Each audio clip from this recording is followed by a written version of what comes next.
Have you ever noticed how the mind gets louder the moment the room gets quieter? All day there is movement, messages, tasks, noise, people. But when the night comes, when the lights go dim, when the world finally stops pulling at you, something else begins to speak. The thoughts you pushed aside return. The worries line up. Small things become heavy. Old memories knock again. Future fears start making demands.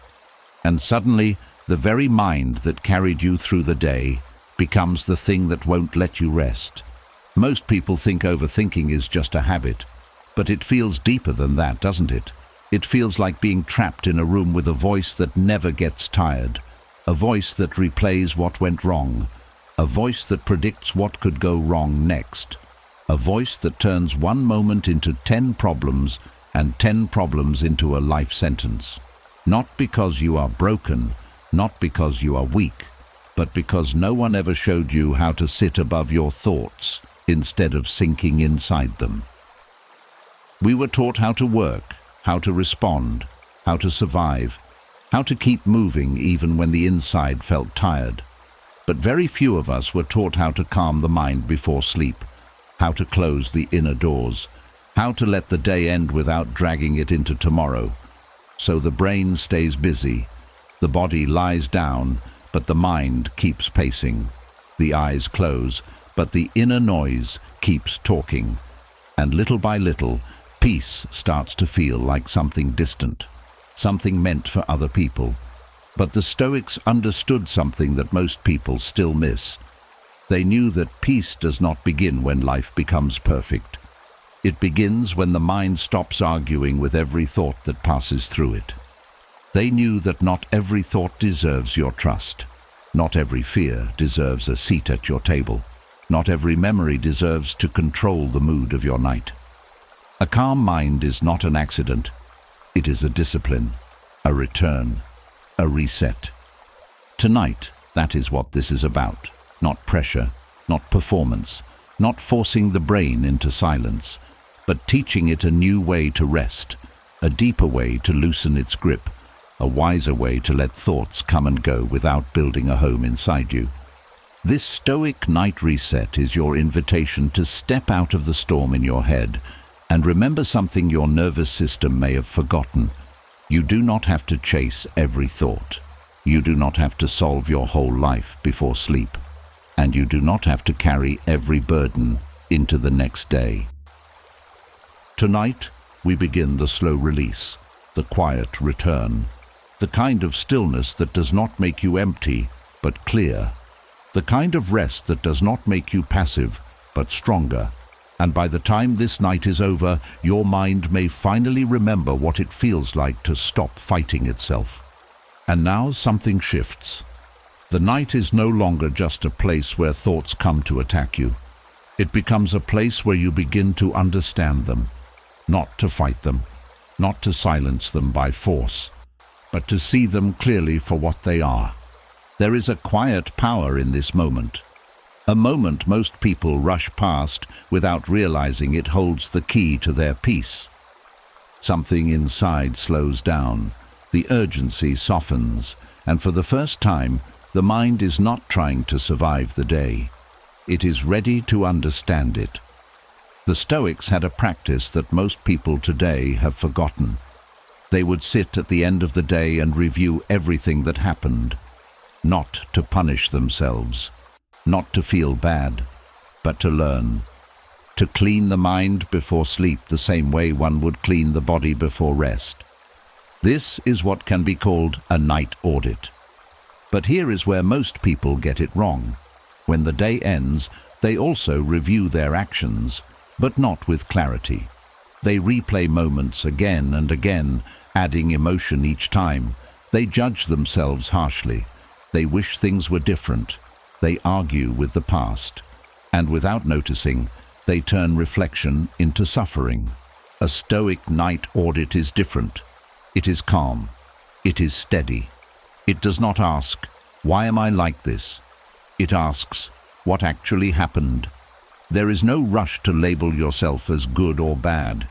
There is only a quiet interest in truth. You begin by observing the day like an outsider. You look at your actions, your reactions, your words.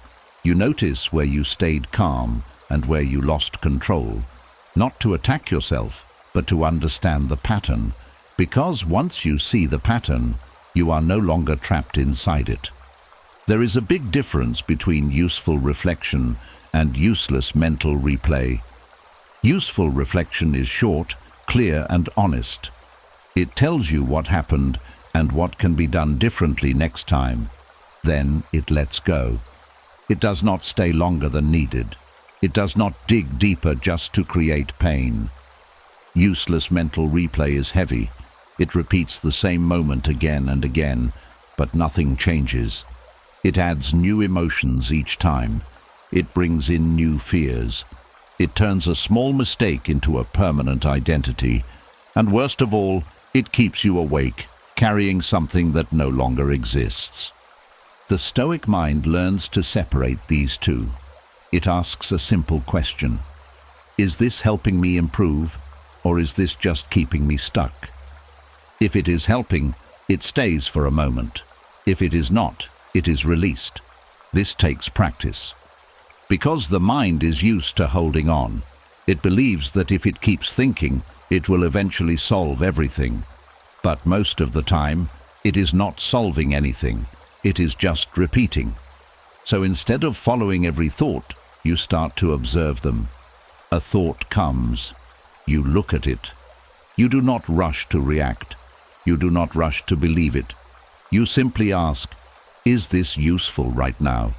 If the answer is no, you let it pass. This is where something powerful begins. You start to feel distance between you and your thoughts. They are no longer commands. They are no longer urgent signals that must be followed. They become events that appear and disappear. And with that distance comes peace. Another part of this practice is honesty without cruelty. Many people either avoid looking at their mistakes or they punish themselves for them. The Stoic way stands in the middle.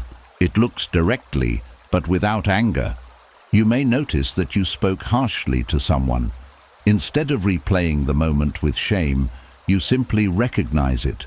You understand that it happened. You accept that it cannot be changed. And you carry the lesson forward. There is no need to carry the weight of it into sleep. You may notice that you worried about something that never happened. Again, there is no need to attack yourself for it. You simply see it. You understand how the mind created a problem out of nothing. And that awareness becomes your strength for the next time. Little by little, this changes the way your mind behaves, because the mind learns from what you reward. If you reward overthinking with attention, it grows stronger. If you reward clarity and release, the mind starts to follow that path instead. Another quiet benefit of this practice is that it gives the day a proper ending. Most people never close their day. They carry pieces of it into the night and then into the next morning. Conversations, worries, regrets all remain open, like doors that were never shut. The night audit closes those doors. It tells the mind the day is done. What needed to be learned has been seen. What cannot be changed has been accepted. What matters will be carried forward. Everything else can stay behind. And when the mind feels that sense of completion, it begins to rest. You are no longer trying to fix your whole life before sleep. You are simply understanding one day at a time, and that is enough. This is how overthinking starts to lose its grip. Not by force, not by fighting every thought, but by changing the way you respond to them. You stop feeding the endless replay. You stop turning reflection into punishment. And in that quiet shift, the mind begins to trust that it no longer has to stay awake to protect you. It can finally let go. And for the first time in a long time, the night becomes what it was meant to be, a place of rest. And once the day has been gently examined, another truth begins to show itself. Even after the mind has been reviewed with honesty, the night still has a strange way of making everything feel bigger. This is where many people become confused. They think something is wrong with them because the darkness seems to wake up thoughts that stayed quiet during the day. But this is not failure. This is exposure. Night does not create every fear. It reveals what daylight helped you avoid. There is something about the dark that feels personal. The room gets still. The world steps back.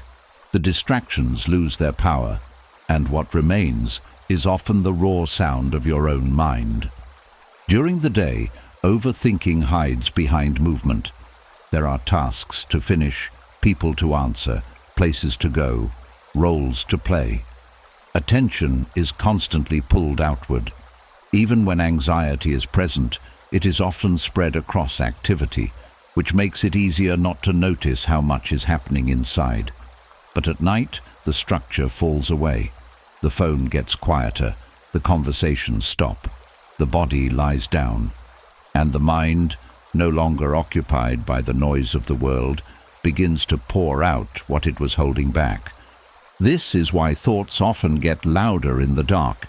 It is not always because the night is dangerous, it is because the night removes the cover. What was buried under schedules and stimulation now has space to rise. Unfinished feelings, unresolved tension, quiet fears, hidden disappointment, all of it begins to move. And because there is less external input, each thought feels stronger. A small concern that would have passed quickly at noon can feel overwhelming at midnight. The body also plays a role in this. By nighttime, mental energy is lower. Emotional control is weaker. The mind is tired, and tired minds are not always wise minds. When energy drops, perspective often drops with it. Things appear darker, heavier, more final. A text message gets overanalyzed. A mistake from earlier feels bigger. A future problem starts to look certain. Fatigue removes the natural distance that helps thought stay in proportion. What should be seen as a passing concern gets treated like an emergency. This is one reason Stoic awareness matters so much at night.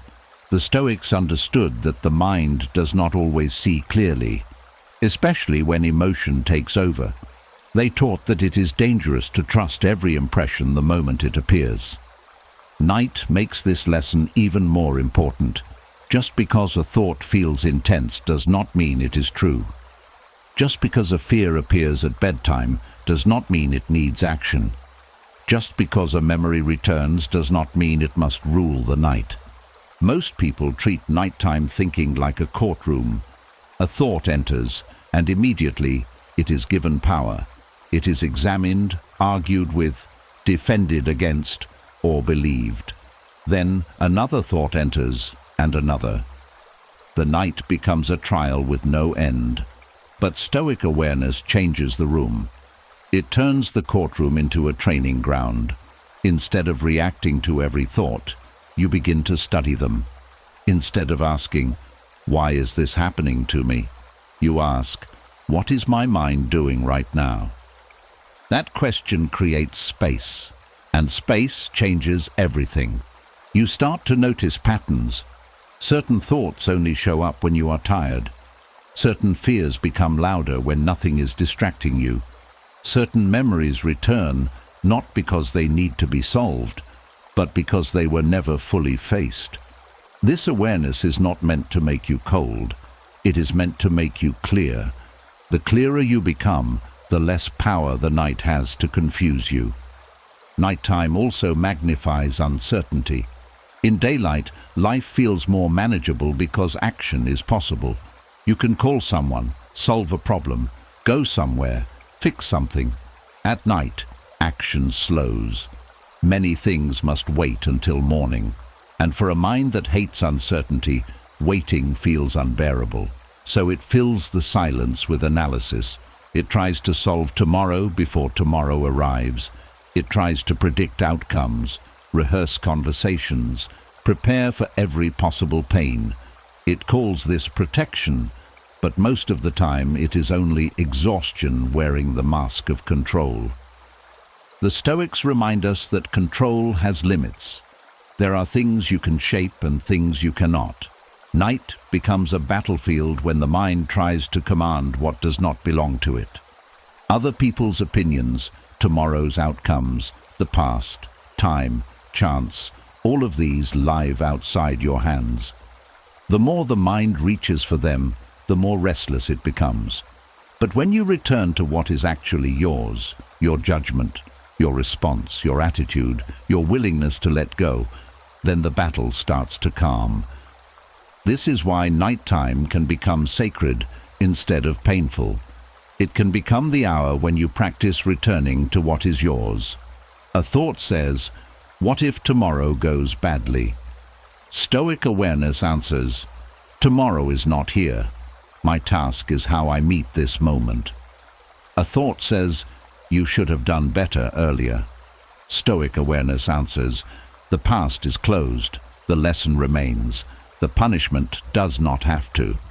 A thought says, "You need to solve this before sleep." Stoic awareness answers, "Rest is also wisdom. Not everything must be finished tonight."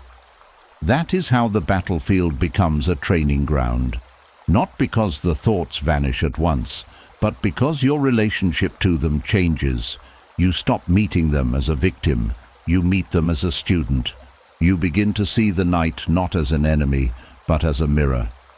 It shows you where attachment is still alive. It shows you what the mind fears losing.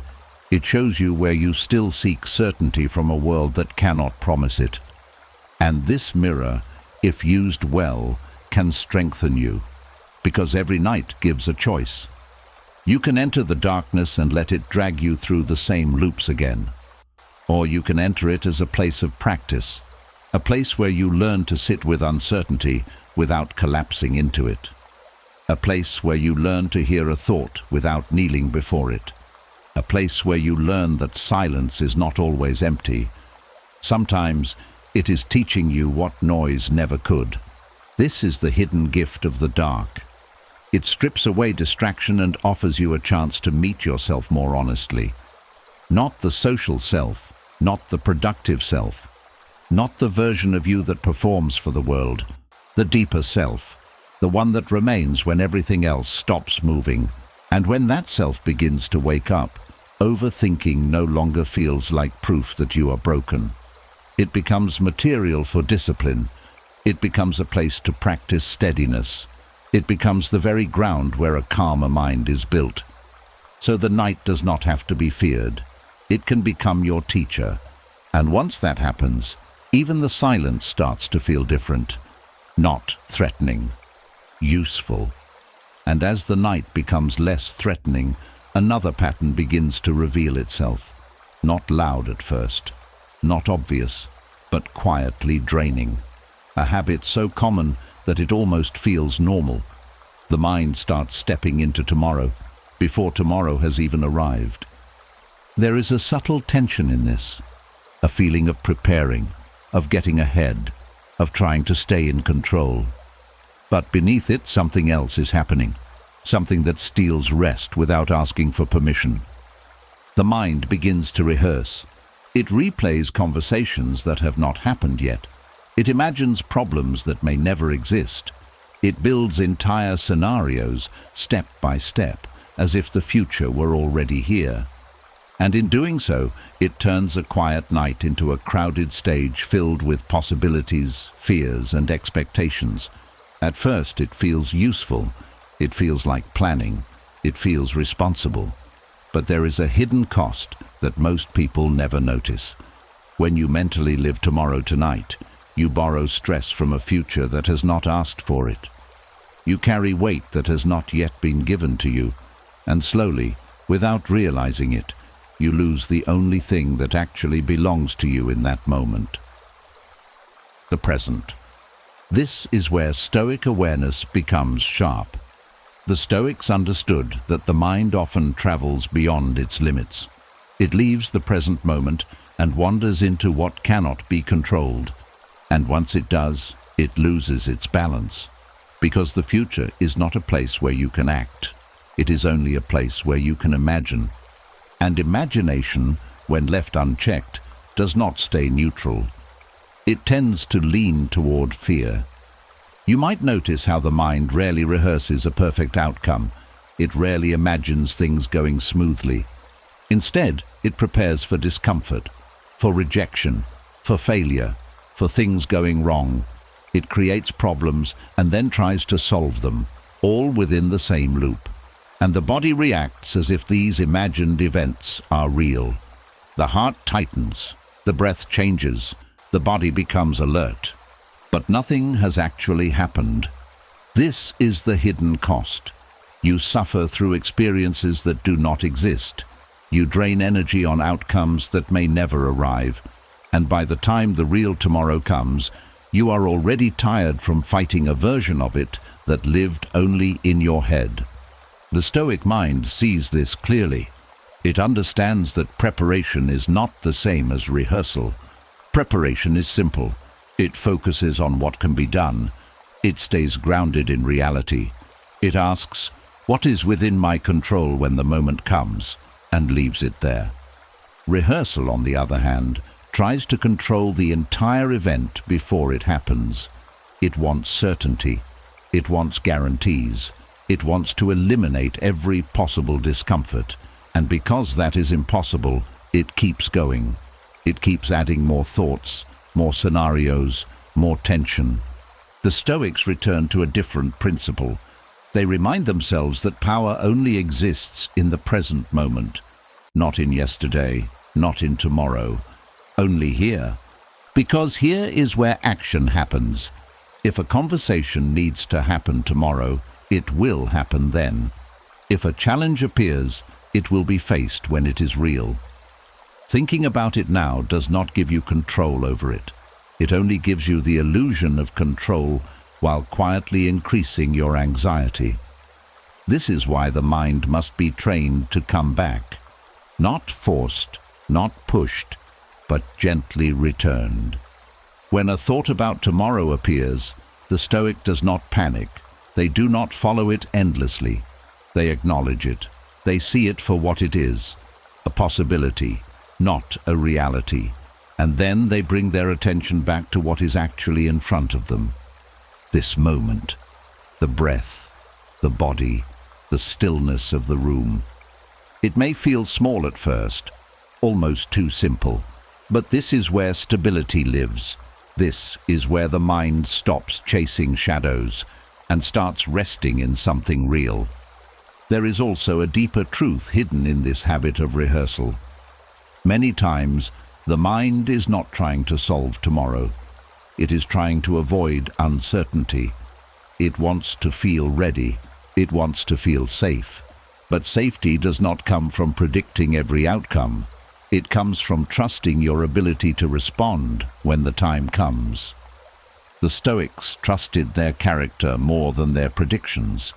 They knew they could not control everything that would happen, but they believed in their ability to meet whatever came with reason, with calm, with strength. That trust removes the need to rehearse endlessly. Because if you trust yourself, you do not need to pre-live every possible scenario.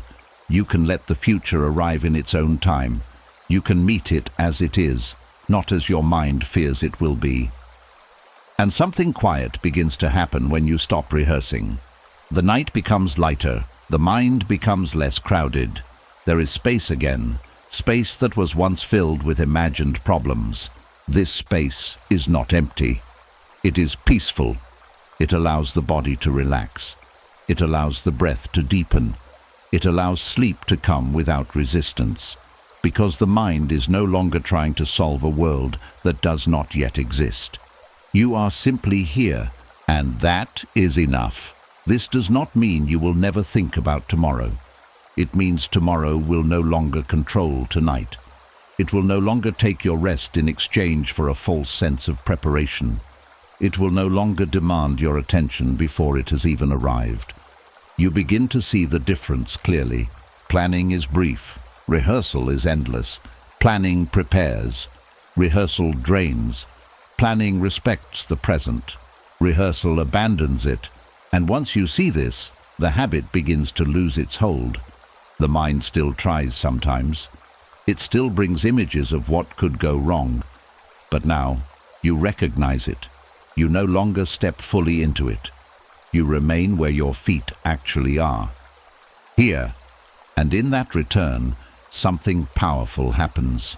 The future loses its grip, and the present finally feels like a place you can rest. And as the grip of tomorrow begins to loosen, something even deeper comes into view. It is not just about the future. It is about the way the mind treats every single thought that passes through it. Because even when the future is quiet, the mind still reacts. Quickly, intensely, almost automatically. There is a feeling many people carry without noticing it. A quiet urgency, as if every thought that appears must be handled immediately. As if each idea, each worry, each memory is knocking on a door that must be opened at once. And when that habit becomes strong, the mind never truly rests. It stays alert, tense, ready to respond to anything that rises inside. This is where overthinking gains its power. Not because there are too many thoughts, but because every thought is treated like an emergency. A single sentence appears in the mind, and suddenly it feels important. A small worry shows up, and it feels like something that must be solved right now. A memory returns, and it demands attention as if it is happening again. The mind does not pause. It reacts, it follows, it builds. And before long, one thought becomes 10, 10 become 20, and the night becomes heavy again. But the Stoics saw something most people overlook. They understood that thoughts are not commands. They are not alarms that must always be answered. They are simply impressions, small signals that appear and disappear unless you give them permission to stay. And this changes everything, because once you begin to see thoughts this way, you no longer feel forced to respond to all of them. You start to realize that urgency is often an illusion created by the mind itself. Just because something feels important does not mean it is important. Just because something feels loud does not mean it deserves your attention. There is a difference between a thought appearing and a thought needing action. Most people never learn that difference, so they react to everything. A thought says, "What if something goes wrong tomorrow?" And immediately the mind begins solving. Another thought says, "You should have done better earlier," and the mind begins replaying. Another thought says, "Something feels off," and the mind begins searching for problems. There is no filter, no space, no pause, only reaction. The Stoic practice introduces something simple but powerful: a gap, a moment between the thought and the response. In that moment, you ask a quiet question. Does this require my energy right now? Not every thought will pass this question. Some thoughts are useful. They point to something real, something that can be acted on, something that can improve your behavior or your understanding. These thoughts are calm. They are clear. They do not rush you. They do not pressure you. They guide. But many thoughts are different. They are fast. They are repetitive. They carry tension. They push for attention, not because they are important, but because they are loud. And these are the thoughts that create noise inside the mind. Learning to see this difference is like turning on a light in a dark room. You begin to notice that many of the thoughts you follow do not actually help you. They only pull you deeper into reaction.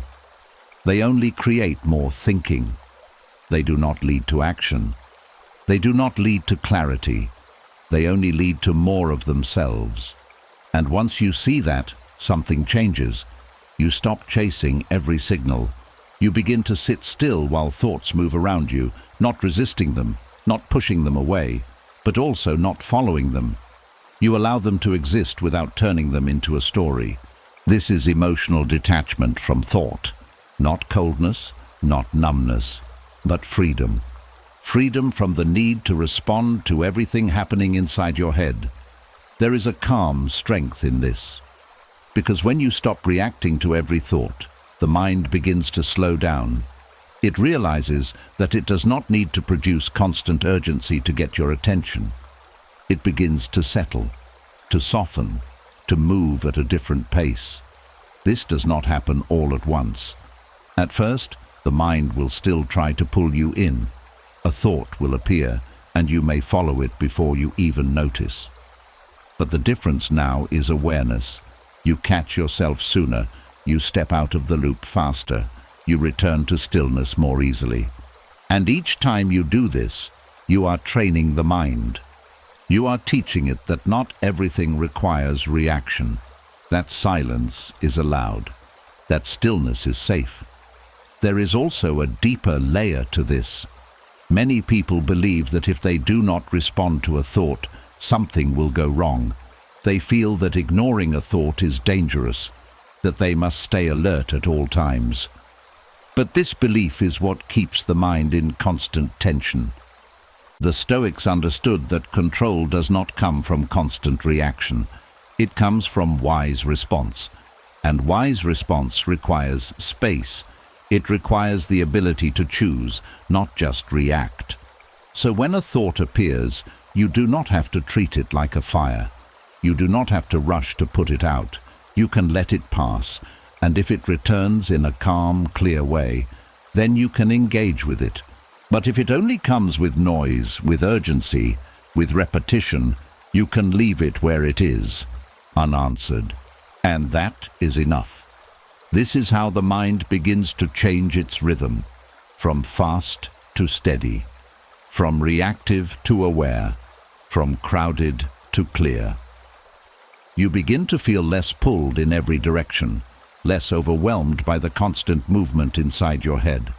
There is more space between thoughts, more quiet between reactions, and in that space, something valuable grows. Clarity. Because when you are no longer reacting to everything, you can finally see what actually matters. You can choose what deserves your attention. You can decide where your energy goes, and that is where real control begins. Not in stopping thoughts completely, but in no longer being controlled by them. So the next time a thought appears, loud and urgent, you do not have to rush toward it. You can pause, you can look at it, and you can decide, is this truly an emergency or just another passing signal in a mind that is learning how to rest? And once the mind learns that not every thought is an emergency, another quiet skill begins to form. A skill that feels almost unnatural at first. Because the habit has always been to respond, to explain, to argue, to fix. But now, something different is possible. The ability to leave a thought unanswered. There is a strange discomfort in this at the beginning. A thought appears, and instead of engaging with it, you do nothing. No explanation, no defense, no attempt to solve it, just silence. And in that silence, the mind feels exposed. It feels like something important is being ignored, like a question is being left hanging in the air. But this is where the discipline begins.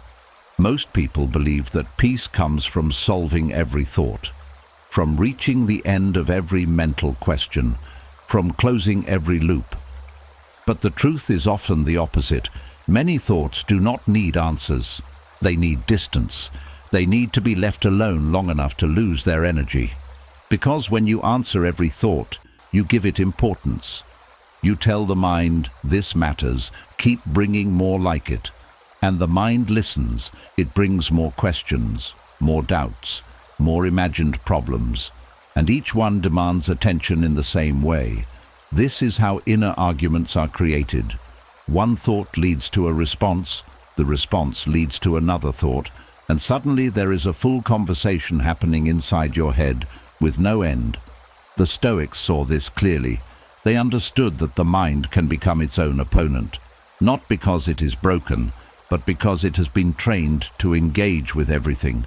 So they practiced something that feels simple but requires strength. they refused the argument. When a thought appeared that did not serve them, they did not debate it. They did not try to prove it wrong. They did not try to find the perfect answer. They allowed it to exist without giving it a reply. This is not avoidance, it is choice. It is the recognition that not every voice in your mind deserves a conversation. There is a powerful difference between answering a thought and observing it. When you answer, you step into the thought. You give it your energy. You allow it to grow. When you observe without answering, you remain outside it. You see it clearly, but you do not become part of it. And in that position, the thought begins to weaken. Because thoughts survive through engagement. They need your attention. They need your reaction. They need your participation. Without it, they have nothing to build on. They appear, they linger for a moment, and then they fade. This is why silence can be greater than solving. Solving keeps the cycle alive. Silence ends it. But this silence is not forced. It is not pushing thoughts away or trying to block them. It is a calm refusal to follow, a steady decision to let the mind settle on its own. There will be moments when the mind pushes harder. A thought will return again and again, asking for attention. It may feel important. It may feel urgent. It may even feel uncomfortable to leave it unanswered. This is where discipline shows itself. You stay still. You do not chase the thought. You do not feed it. You allow it to repeat if it wants to, but you do not step inside it.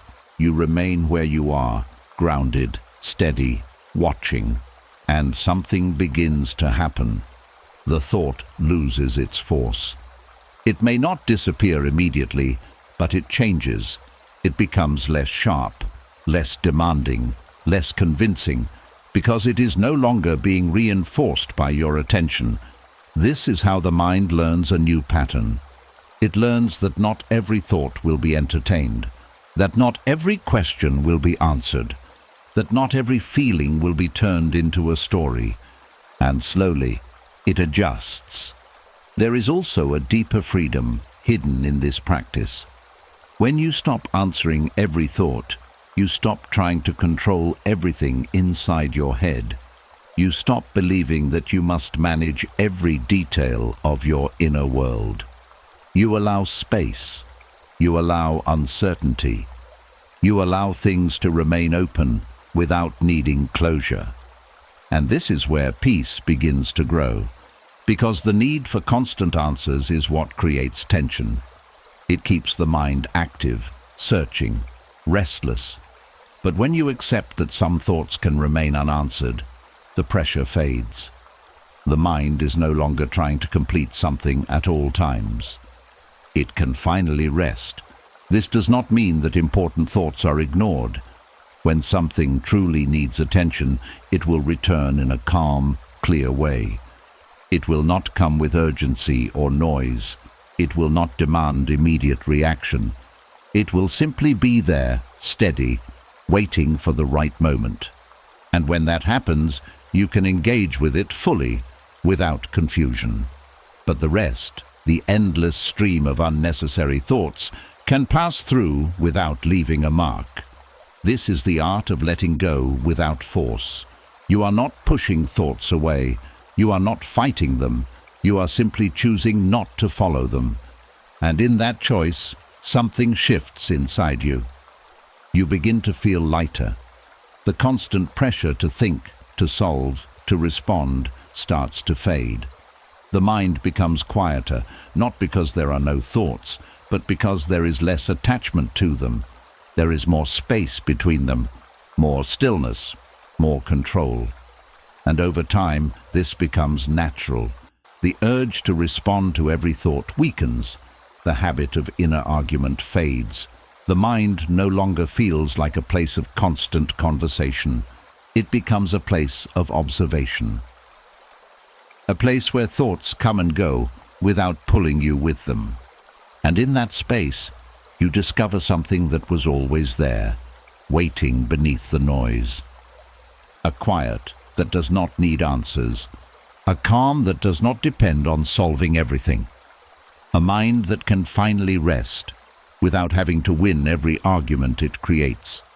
And as the mind begins to let thoughts pass without chasing them, another layer reveals itself, a quieter one, more subtle, because even when thoughts are not followed, something still remains underneath them, the way you judge them. There is a hidden voice in the mind that does more than observe. It labels, it decides, it says what something means. And most of the time, this happens so quickly that it feels automatic. A memory appears, and before you even notice, it has already been judged. A situation comes to mind, and instantly it is called good or bad, success or failure, right or wrong. And this is where much of the suffering begins, not in the event itself, but in the judgment attached to it. The Stoics spoke about this with great clarity. They believed that it is not things that disturb us, but the way we see them. Two people can go through the same moment and experience it completely differently. One feels calm, the other feels overwhelmed. One sees a lesson, the other sees a problem. The difference is not in what happened, it is in how the mind interprets it. At night, this becomes even more powerful, because when the world goes quiet, the judgments get louder. There is no distraction to soften them, no conversation to interrupt them, no movement to carry them away. The mind sits alone with its interpretations, and it begins to repeat them. A small mistake becomes something bigger. A simple interaction turns into something personal. A neutral event becomes something heavy.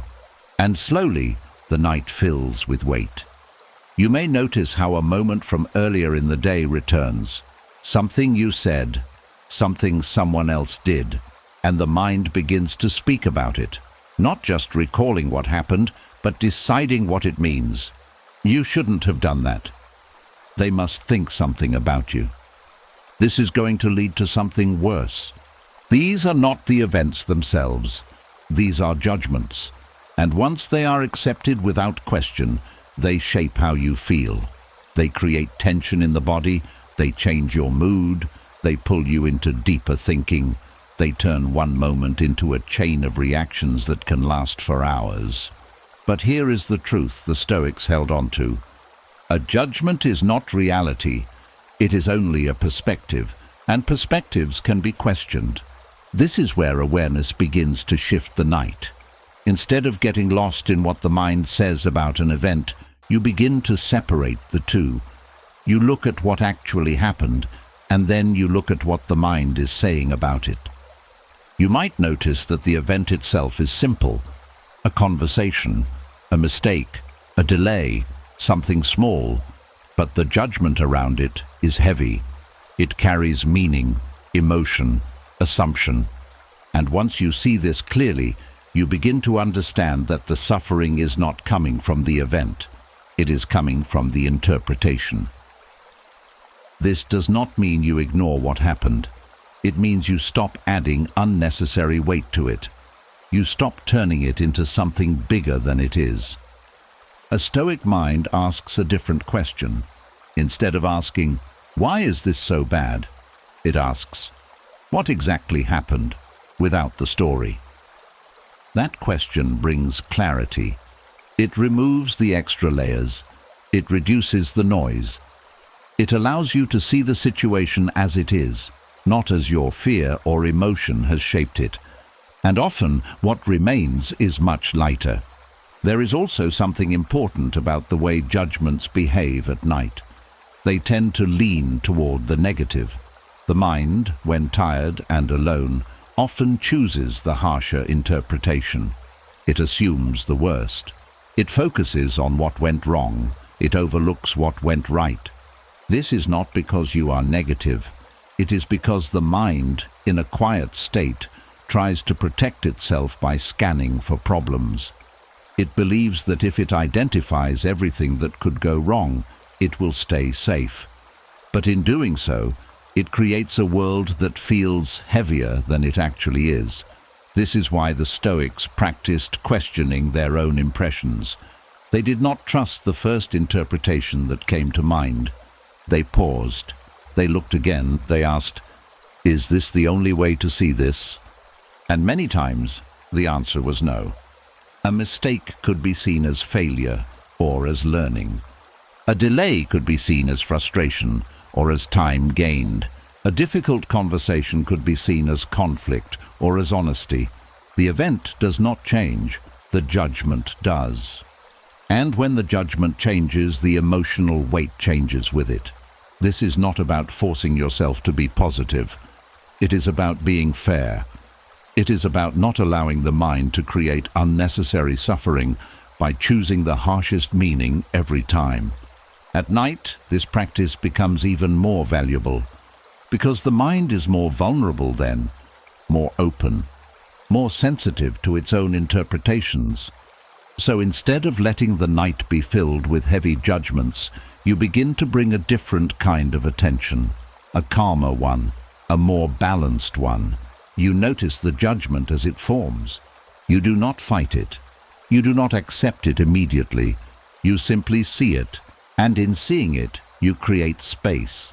Space to question, space to soften, space to let go. Over time, this changes the way your mind behaves in the dark. The same thoughts may still appear, but they carry less weight. The same memories may return, but they do not pull you in as deeply, because the judgments are no longer automatic. They are observed, and what is observed loses its power to control. This is where mental suffering begins to fade, not because life becomes perfect, but because the mind stops adding unnecessary pain to what already exists. You begin to rest not just from the day, but from the interpretations that kept the day alive in your mind. And in that quiet shift, the night becomes lighter, not empty, but clear. And for the first time, the mind is no longer fighting what happened. It is simply letting it be. And as the weight of judgment begins to loosen, something even more important comes into focus. Because it is not only what you think, it is how you relate to your thinking. This is where many people lose themselves without realizing it. There is a quiet line most people never notice, a line between thinking and being captured by thought. At first, it feels the same. The mind is active, ideas are moving, questions are forming. But beneath the surface, there is a difference that changes everything. One leads to clarity, the other leads to exhaustion. You can feel it if you slow down enough. Thinking is steady. It is intentional. It moves with purpose. You choose to reflect on something, and your mind responds. It stays clear. It stays grounded. It leads somewhere. And when it is done, it ends. There is a natural stop. But being captured by thought feels different. It pulls you in without asking. It repeats. It circles. It grows without direction. You do not choose it. It chooses you. And instead of leading to clarity, it leads to more confusion, more tension, more noise. This is where overthinking truly lives. Not in the presence of thoughts, but in the loss of control over them. You may notice how it begins. A simple thought appears, something small, something harmless, and before you even realize it, another thought follows, then another, then a question, then a reaction, and suddenly you are no longer observing the thought. You are inside it. This is what it means to be captured. The mind is no longer serving you. You are serving it. And the more you stay inside that loop, the harder it becomes to step out, because each thought leads to another, and each one feels important enough to continue. It feels like something is being solved, but nothing actually resolves. Only more thinking is created. The Stoics understood this trap. They knew that the mind can become its own prison if it is not guided, so they practiced something simple but powerful. They remained aware of the difference. They noticed when thinking was chosen, and when it was taking over. This awareness is the beginning of freedom, because once you can recognize the moment you are being pulled in, you can begin to step back, not by force, not by trying to stop the mind completely, but by remembering that you are not the thought itself. You are the one seeing it. This shift may seem small, but it changes everything. When you are thinking consciously, you are in control. You can start, you can stop, you can change direction. But when you are captured, you lose that control. The thoughts move on their own, and you follow them as if you have no choice. But you do have a choice. It just becomes visible when you step back. You begin to notice the signs, the repetition, the urgency, the feeling of being pulled instead of choosing. These are signals that the mind has moved from thinking into obsession. And once you see that, you can pause, not to fight the thoughts, but to stop feeding them. You allow them to be there, but you do not continue the chain. You do not add more questions. You do not search for more answers. You simply stop participating. At first, the mind resists this. It wants to continue. It feels uncomfortable with stillness. It tries to pull you back in. But if you remain steady, something begins to change. The loop weakens, because without your attention, it cannot continue in the same way. This is where the Stoic approach becomes clear. They did not aim to remove thoughts completely. They aimed to remain in control of their attention, to choose when to engage and when to step away. Because attention is what gives thought its power. Where your attention goes, your experience follows. If your attention stays trapped inside repetitive thinking, your experience becomes heavy. But if your attention returns to the present, to the breath, to the stillness around you, the mind begins to settle. You begin to feel the difference again, between movement and calm, between noise and silence, between being pulled and being grounded. There is also something important to understand about obsession. It often disguises itself as importance. It makes you feel like you must continue, like stopping would be careless, like thinking more will eventually bring clarity. But true clarity does not come from endless thinking. It comes from stepping back.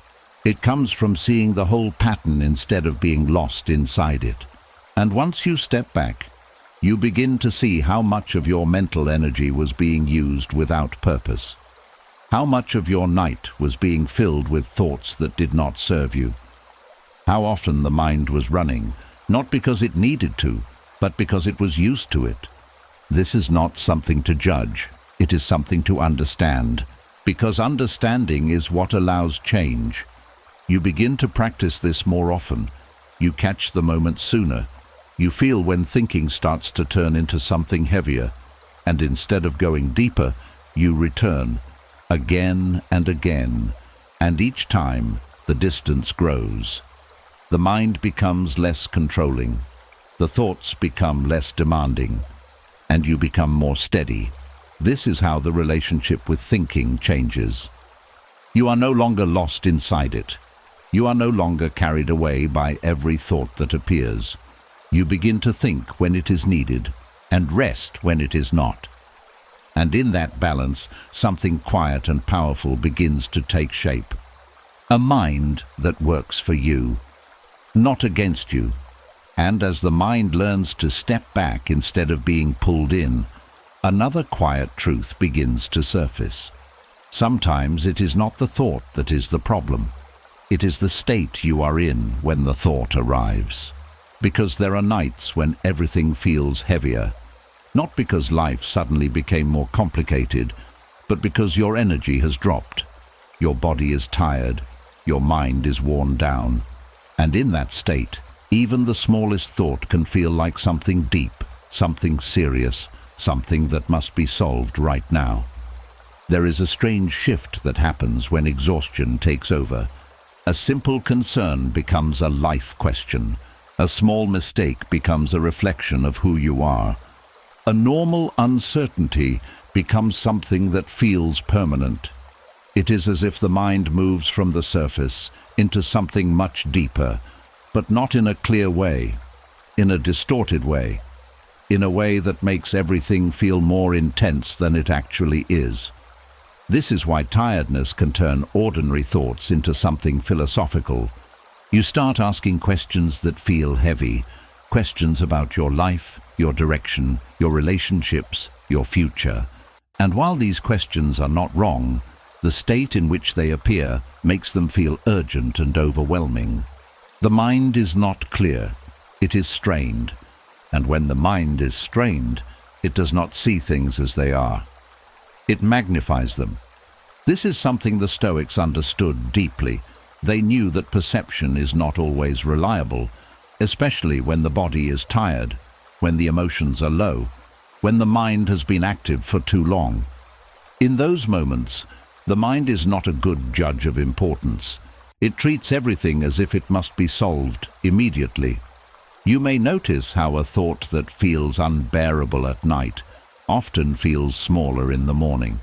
The same problem, the same situation, but a completely different feeling. That is not because the problem changed. It is because your state changed. Energy returned, clarity returned, distance returned. And suddenly, what felt like a crisis becomes something manageable. This shows something important. Not every thought that feels important is actually important. Sometimes it only feels that way because you are tired, but in the moment, it is hard to see this. The mind convinces you that now is the time to figure everything out, that you cannot rest until you have answers, that if you ignore the thought, something will go wrong. And this is where the Stoic perspective cuts through the illusion. It reminds you that not all thoughts are equal. It reminds you that timing matters. It reminds you that a tired mind is not the right place to make final decisions about your life. Instead of diving deeper into the thought, the Stoic steps back and asks a different question. Is this truly urgent, or am I simply exhausted? This question creates space. It separates the thought from the state. And once that separation is clear, the pressure begins to fade. You no longer feel forced to solve everything in that moment. You allow yourself to recognize that your mind is not at its best right now, that it is okay to wait. That clarity does not come from pushing harder when you are already drained. It comes from rest. There is also a physical side to this that many people ignore. When the body is tired, the nervous system is more sensitive. Small signals feel stronger. Emotions react faster. The ability to stay calm becomes weaker. This is why thoughts feel louder. Not because they are more important, but because your system is less able to regulate them. And when this is not understood, people make a common mistake. They trust the feeling. They assume that because something feels big, it must be big. But the Stoics knew better. They did not trust intensity alone. They looked for clarity. And if clarity was not there, they waited. They did not rush to conclusions in a tired state. They allowed the night to be what it is meant to be, a place of rest, not a place of final answers. This changes the way you move through those moments. When a heavy thought appears at night, you do not immediately follow it. You recognize the state you are in. You see the exhaustion. You feel the tiredness in your body. And instead of asking the mind to solve more, you give it permission to stop. You tell yourself, this can wait. And that is not weakness. That is wisdom. Because not everything needs to be solved tonight. Not every question needs an answer before sleep.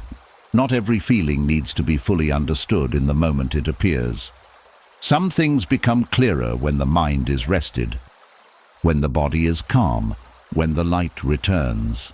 There is also something freeing about this realization. You stop taking every thought so seriously. You stop believing that every feeling carries deep meaning. You begin to see that sometimes a thought is just a tired mind trying to make sense of itself. And that does not require a response. It requires rest. This is how the exaggeration begins to fade, not by fighting the thought, not by trying to correct it in the moment, but by understanding where it is coming from, by recognizing that exhaustion changes perception, by stepping out of the illusion that everything must be solved right now. And when you do this, something shifts.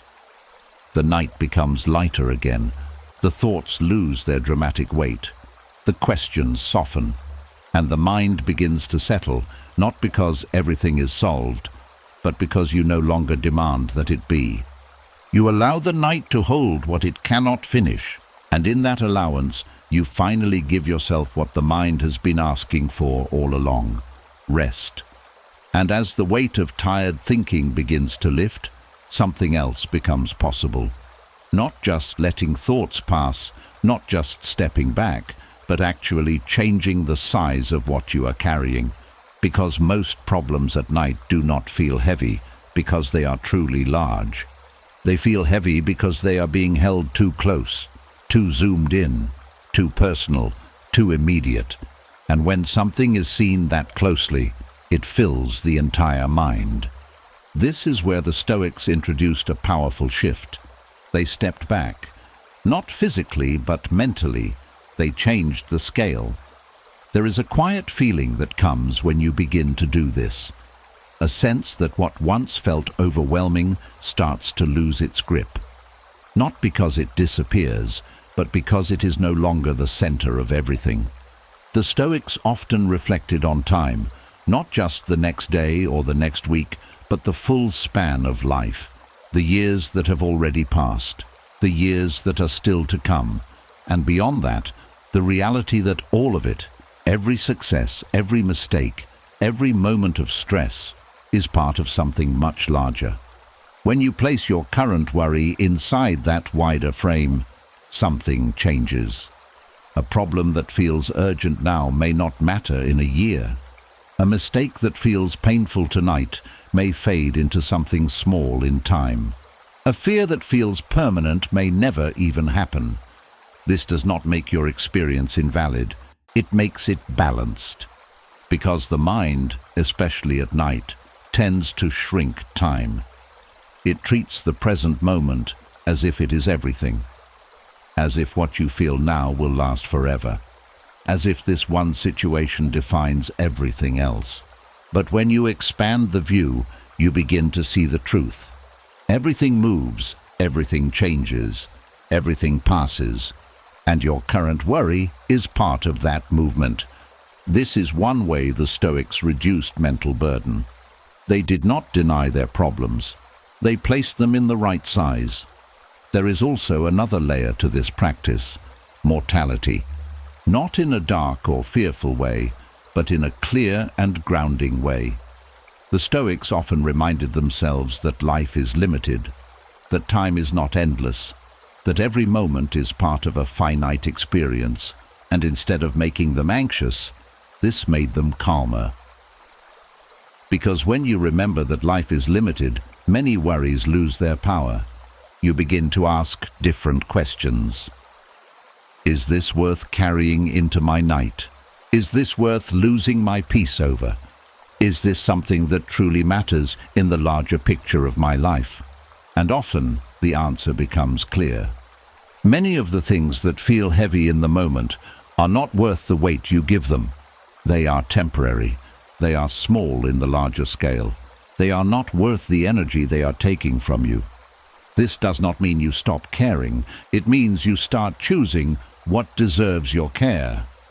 There is a difference. You are not becoming indifferent. You are becoming selective. You begin to see that not everything deserves to follow you into your rest. Not everything deserves space in your mind at night. Some things belong to the day. Some things belong to action. And some things belong to nothing at all. This is how problems begin to shrink. Not because they are forced to disappear, but because they are no longer given more importance than they deserve. Another part of this practice is understanding human limitation. There are things you can control, and there are things you cannot. This is simple, but often ignored. The mind at night tries to solve everything. It tries to control outcomes, people, timing, the past, the future. It stretches itself beyond its limits, and in doing so, it creates tension. But when you return to what is actually within your control, the weight reduces. You can control your response. You can control your effort. You can control your perspective. Everything else belongs to a larger system, to time, to chance, to other people. And when you accept that, not as defeat, but as truth, something relaxes inside you.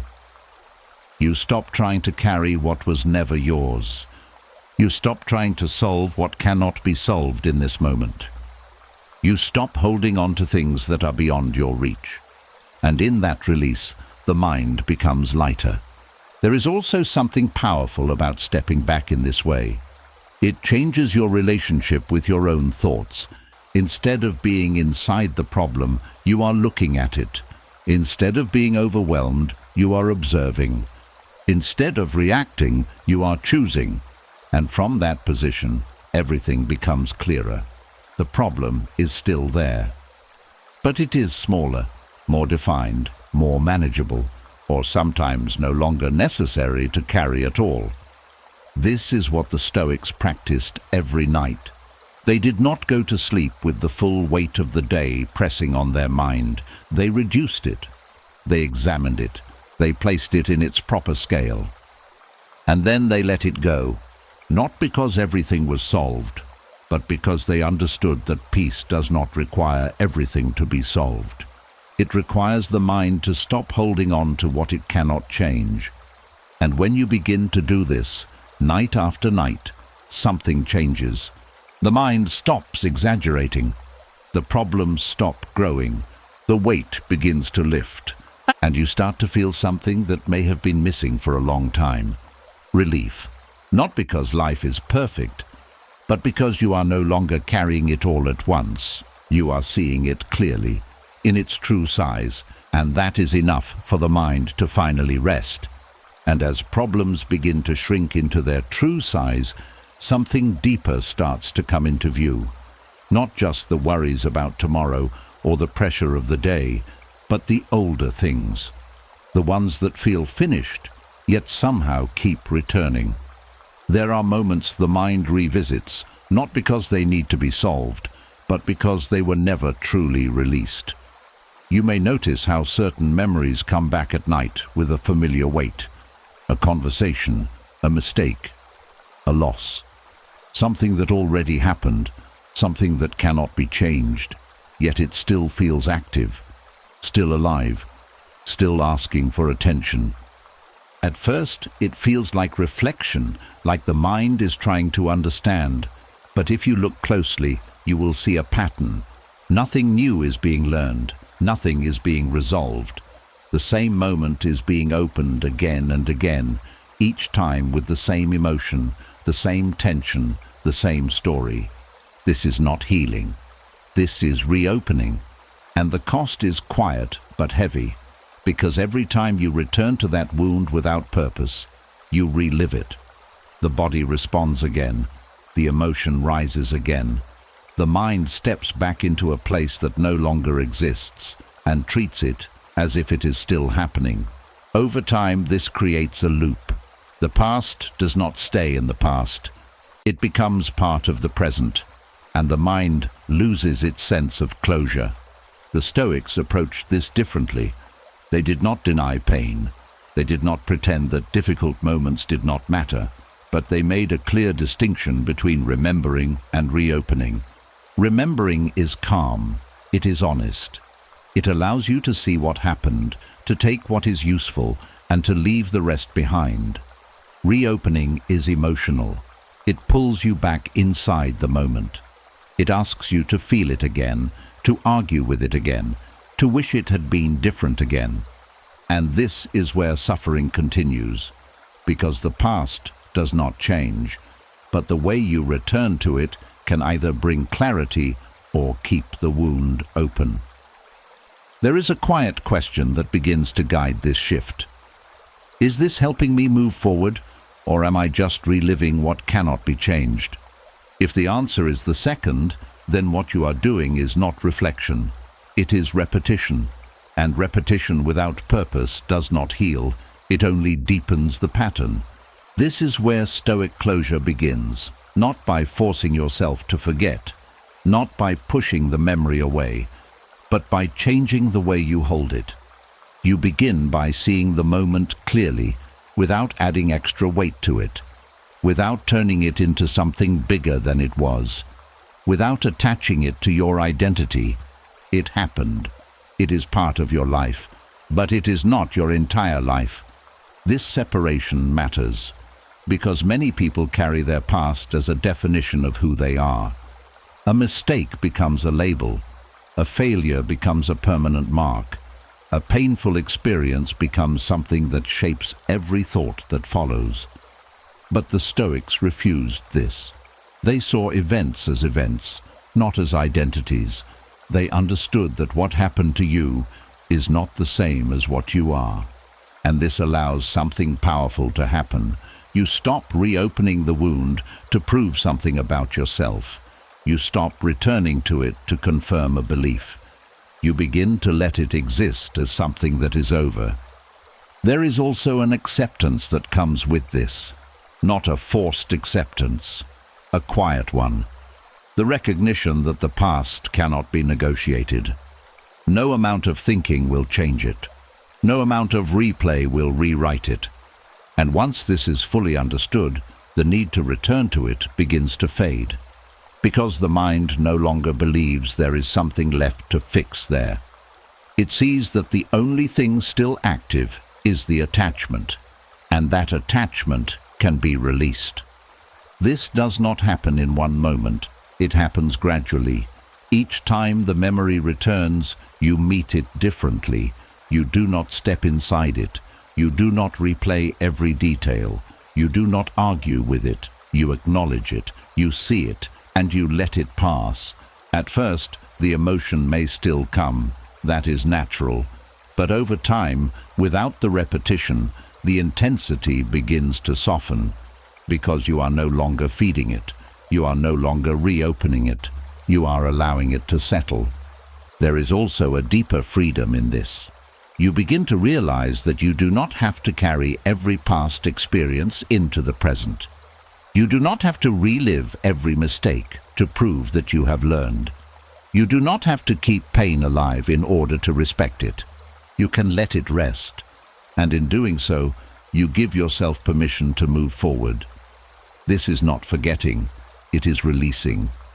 There is a difference. Forgetting is trying to erase something. Releasing is allowing it to be what it is without holding on to it. And when you begin to practice this, the mind becomes lighter. The night becomes quieter. The past loses its grip. Not because it disappears, but because it no longer needs to be revisited in the same way.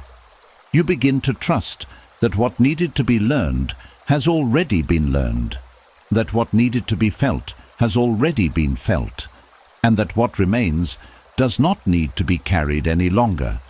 This is where closure lives, not in changing the past, but in changing your relationship to it. And once that relationship changes, the wound begins to close on its own, not forced, not rushed, but naturally. And for the first time, the mind stops going back, not because it cannot, but because it no longer needs to. And as the past begins to loosen its hold, another belief quietly steps forward, one that has been guiding the mind for a long time without being questioned. It sounds reasonable, it even feels responsible, but beneath it there is a hidden cost. The belief that more thinking brings more control. It feels true at first.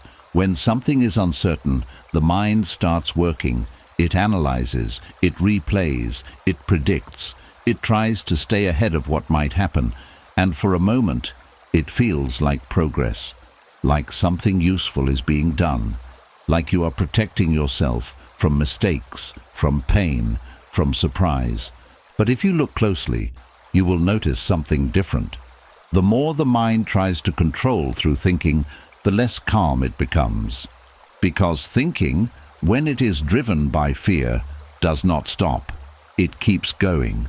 It looks for more angles, more possibilities, more risks. It tries to cover every outcome, to prepare for every scenario. And since life does not offer that kind of certainty, the thinking continues without end. This is where the illusion begins. It feels like control, but it is actually tension. It feels like preparation, but it often leads to paralysis. You may notice how this shows up in simple moments. A decision needs to be made, and instead of acting, the mind keeps analyzing. It weighs every option, considers every possible result, questions every detail, and the longer it goes on, the harder it becomes to choose. Not because the decision is impossible, but because the mind has made it heavier than it needs to be. This is the trap of overthinking disguised as control. The Stoics saw this clearly. They understood that control does not come from endless analysis. It comes from clarity about what is within your power and the courage to act within that space. There are things you can control: your effort, your choices, your response. And there are things you cannot: outcomes, other people, timing, chance. When the mind tries to control what does not belong to it, it creates friction. It keeps pushing against something that does not move. And that friction turns into stress, into fear, into exhaustion. But when the mind returns to what it actually controls, something changes. The need for endless thinking fades, because you no longer feel responsible for everything. You no longer believe that if you think long enough, you can guarantee a perfect result. You begin to understand that life cannot be controlled in that way, and that realization is not limiting. It is freeing, because it removes a burden you were never meant to carry. There is also a quiet exhaustion that comes from too much thinking, not physical, but mental, a kind of fatigue that builds over time. Each thought takes a small amount of energy. Each analysis adds a layer. Each attempt to predict drains a little more. And when this continues for long enough, the mind becomes tired, but instead of resting, it keeps going. Because it believes that stopping would be dangerous, that if it lets go, something will be missed. Something will go wrong. Something will slip out of control. This is how fear keeps the cycle alive, not by being loud, but by being convincing. It tells you that thinking more is the safe choice, but the Stoics challenged this. They asked a different question. Is this thinking actually helping, or is it just keeping me stuck? This question brings honesty into the process, because helpful thinking leads somewhere. It creates understanding. It leads to action. It has a direction. But endless thinking circles. It repeats. It builds without resolving. It creates movement without progress. And once you see that, the illusion starts to break. You begin to notice when thinking is no longer serving you. You feel the shift from clarity to confusion, from purpose to repetition, from calm to tension. And in that moment, you have a choice. Not to stop thinking completely, but to stop the kind of thinking that drains you. You allow yourself to step back, to pause, to breathe, to return to what is simple, what is clear, what is within your control. This is where real control begins. Not in trying to manage every possible outcome, but in managing your response to whatever comes. There is strength in this, because it does not depend on the future being perfect.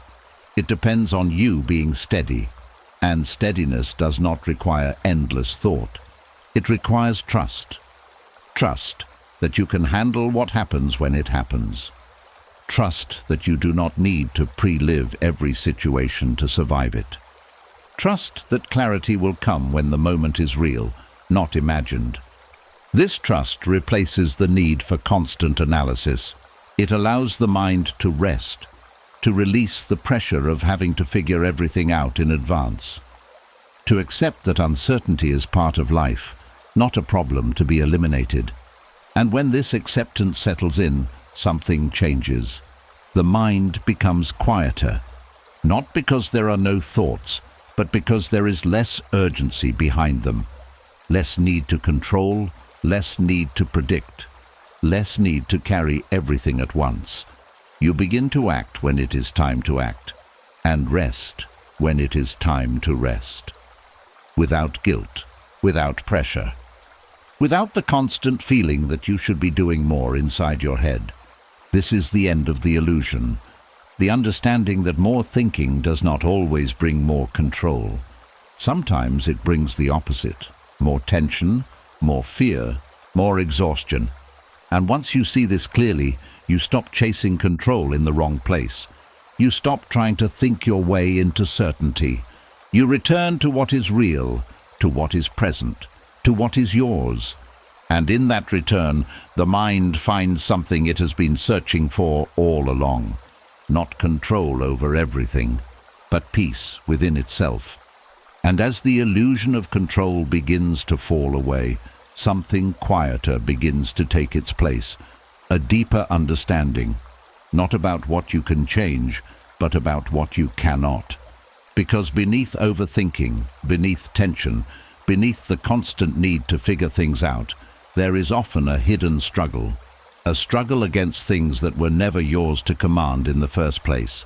People, outcomes, timing, the past.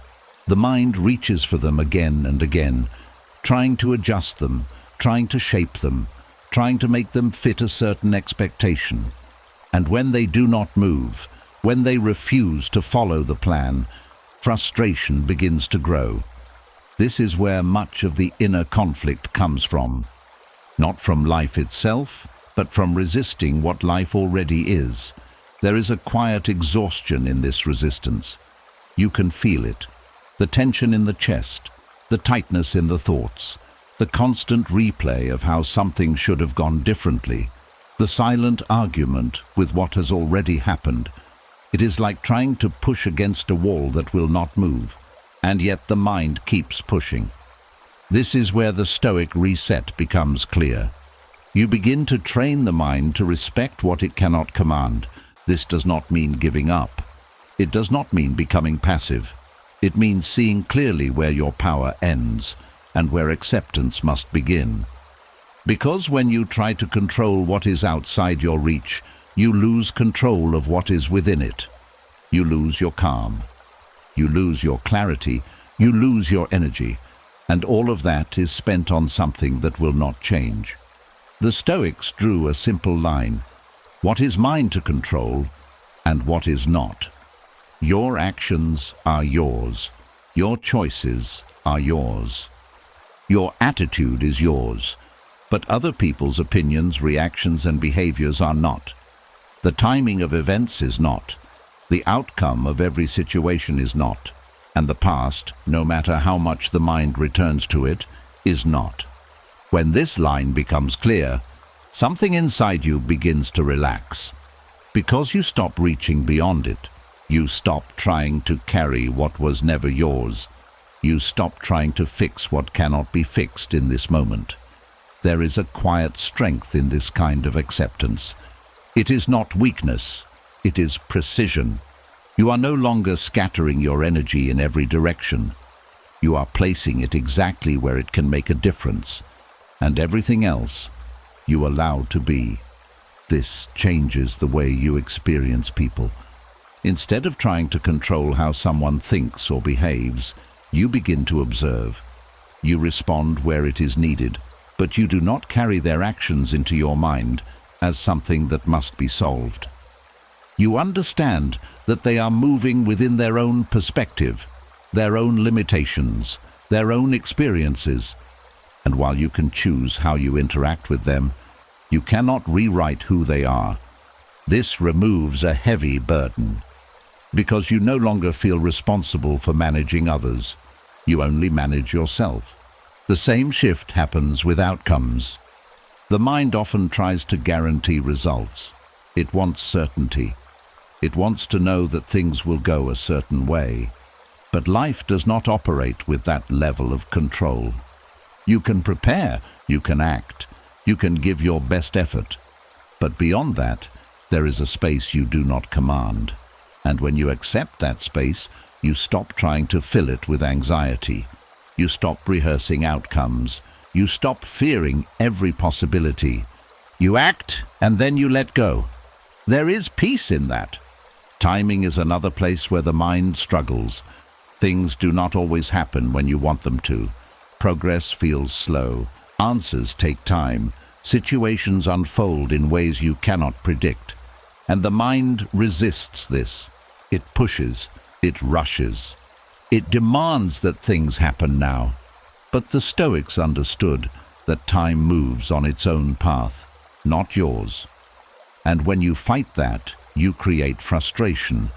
But when you align with it, when you allow things to unfold without forcing them, the pressure begins to fade. You still act, you still move forward, but you are not tense. You are not fighting the pace of life, you are moving with it. And then there is the past, perhaps the hardest of all, because the past feels close, it feels personal, it feels like something that should still be within reach, but it is not. No matter how much the mind returns to it, it does not change.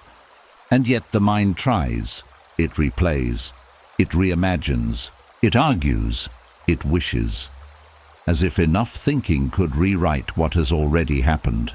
But this only creates pain, because the past is not something to command, it is something to understand, and then release. When the mind learns this, it stops wrestling with what is already finished. It stops reopening what cannot be changed. It allows the past to remain where it belongs, behind you, and in doing so, it frees the present. This is the heart of the Stoic reset. Not controlling everything, but knowing where control ends, and having the strength to accept what lies beyond it. At first, this may feel uncomfortable, because the mind is used to reaching, to pushing, to trying, but over time, it becomes natural. You begin to feel lighter, less tense, less pulled in different directions. Because you are no longer fighting what does not move, you are working only with what is real, and in that clarity, something steady begins to grow. A calm that does not depend on outcomes, a focus that is not distracted by things outside your control. A quiet confidence that comes from knowing you are no longer wasting energy on what you cannot command. You begin to live with more ease, not because life is easier, but because you are no longer making it harder. And in that shift, the mind finally understands something it has been resisting for a long time. Peace is not found by controlling everything. It is found by respecting what you cannot. And once the mind learns where its control truly ends, something powerful begins to return. Not from the outside, not from people or outcomes, but from within. A sense of authority. Not loud, not forceful, but steady. Because for a long time, the mind has been pulled in many directions. By noise, by opinions, by memories, by expectations, by the pressure to respond to everything at once. And without noticing it, you begin to lose something important. Your center. The evening is where this begins to shift back. There is a quiet moment at night that most people overlook. A moment where the world is no longer demanding your attention in the same way. The messages slow down, the conversations fade, the roles you play during the day begin to fall away. And what remains is you. This is where the Stoic ritual begins, not as a strict routine, not as something complicated, but as a return to inner authority. The first part of this return is separation. You begin to separate yourself from the noise of the day, not by analyzing it again, not by replaying it, but by stepping away from it. You recognize that everything that happened today belongs to today. The conversations, the opinions, the pressures, They do not need to follow you into your rest, so you let them stay where they are. This is not avoidance, it is a boundary. A quiet decision that the night is not a place for carrying the weight of everything that passed. Then comes stillness. Not forced silence, but a gentle slowing down. You allow the body to settle. You allow the breath to deepen. You allow the mind to move at a different pace. At first, thoughts may still come. That is natural. But instead of chasing them, you sit with them. You observe. You let them pass. This is where you begin to reclaim control, because you are no longer reacting to every signal. You are choosing where your attention goes. And that choice is your authority. There is also a moment of reflection, but not the kind that creates tension. A calm look at the day, not to judge, not to criticize, but to understand. What did I do well?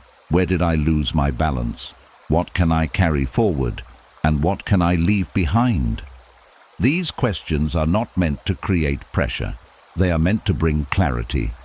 And once clarity is there, you do not stay in the past. You move on.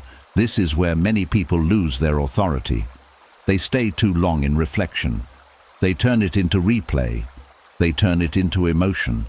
But the Stoic mind knows when to stop. It takes what is useful, and it lets the rest go. Another part of this ritual is releasing external pressure. During the day, much of your attention is shaped by what others expect, what others think, what others say. And even when the day ends, those voices can remain. They echo in your mind. They influence your thoughts. They create tension. But the night is where you take that back. You remind yourself that your worth is not defined by every opinion you encountered, that your value is not tied to every outcome of the day.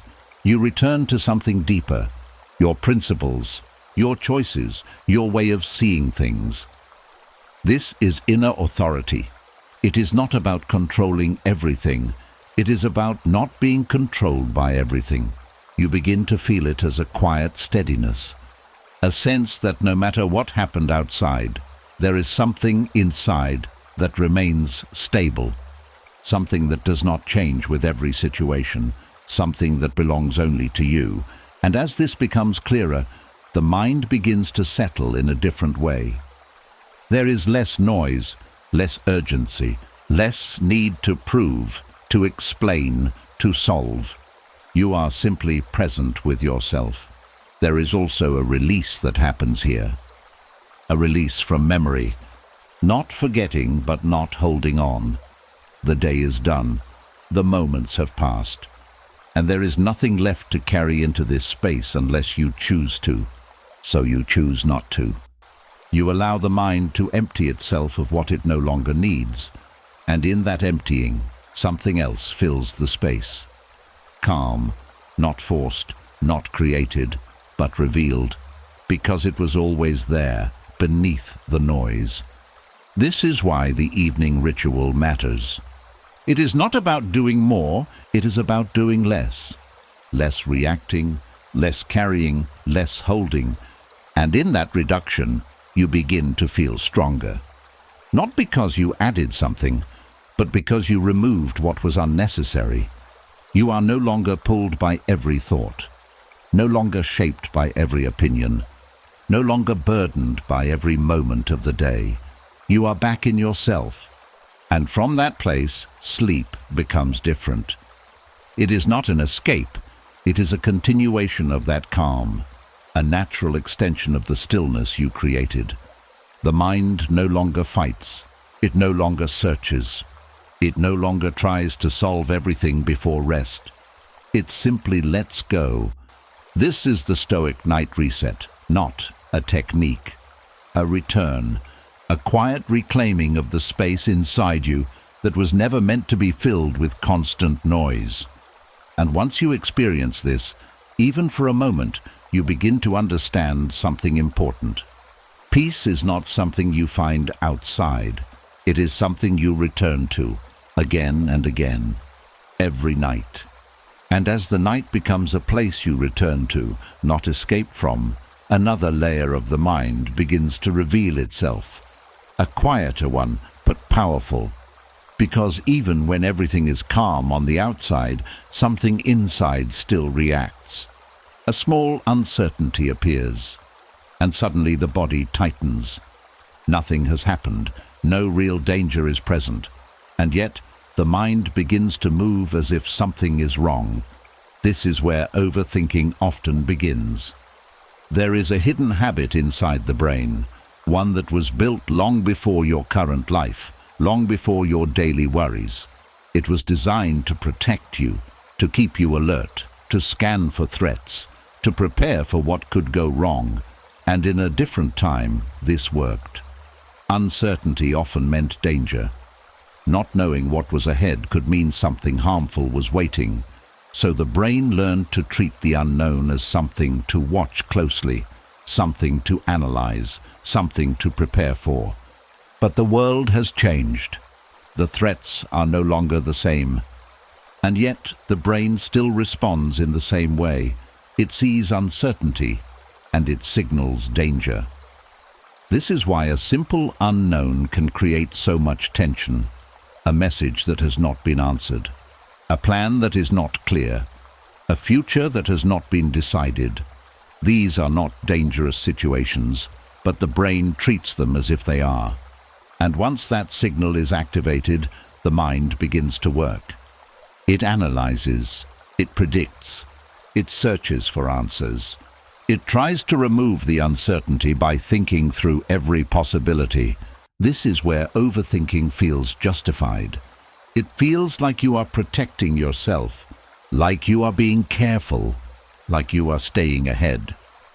But in reality, you are reacting to a signal that is no longer accurate. You are treating the unknown as a threat when it is simply unknown.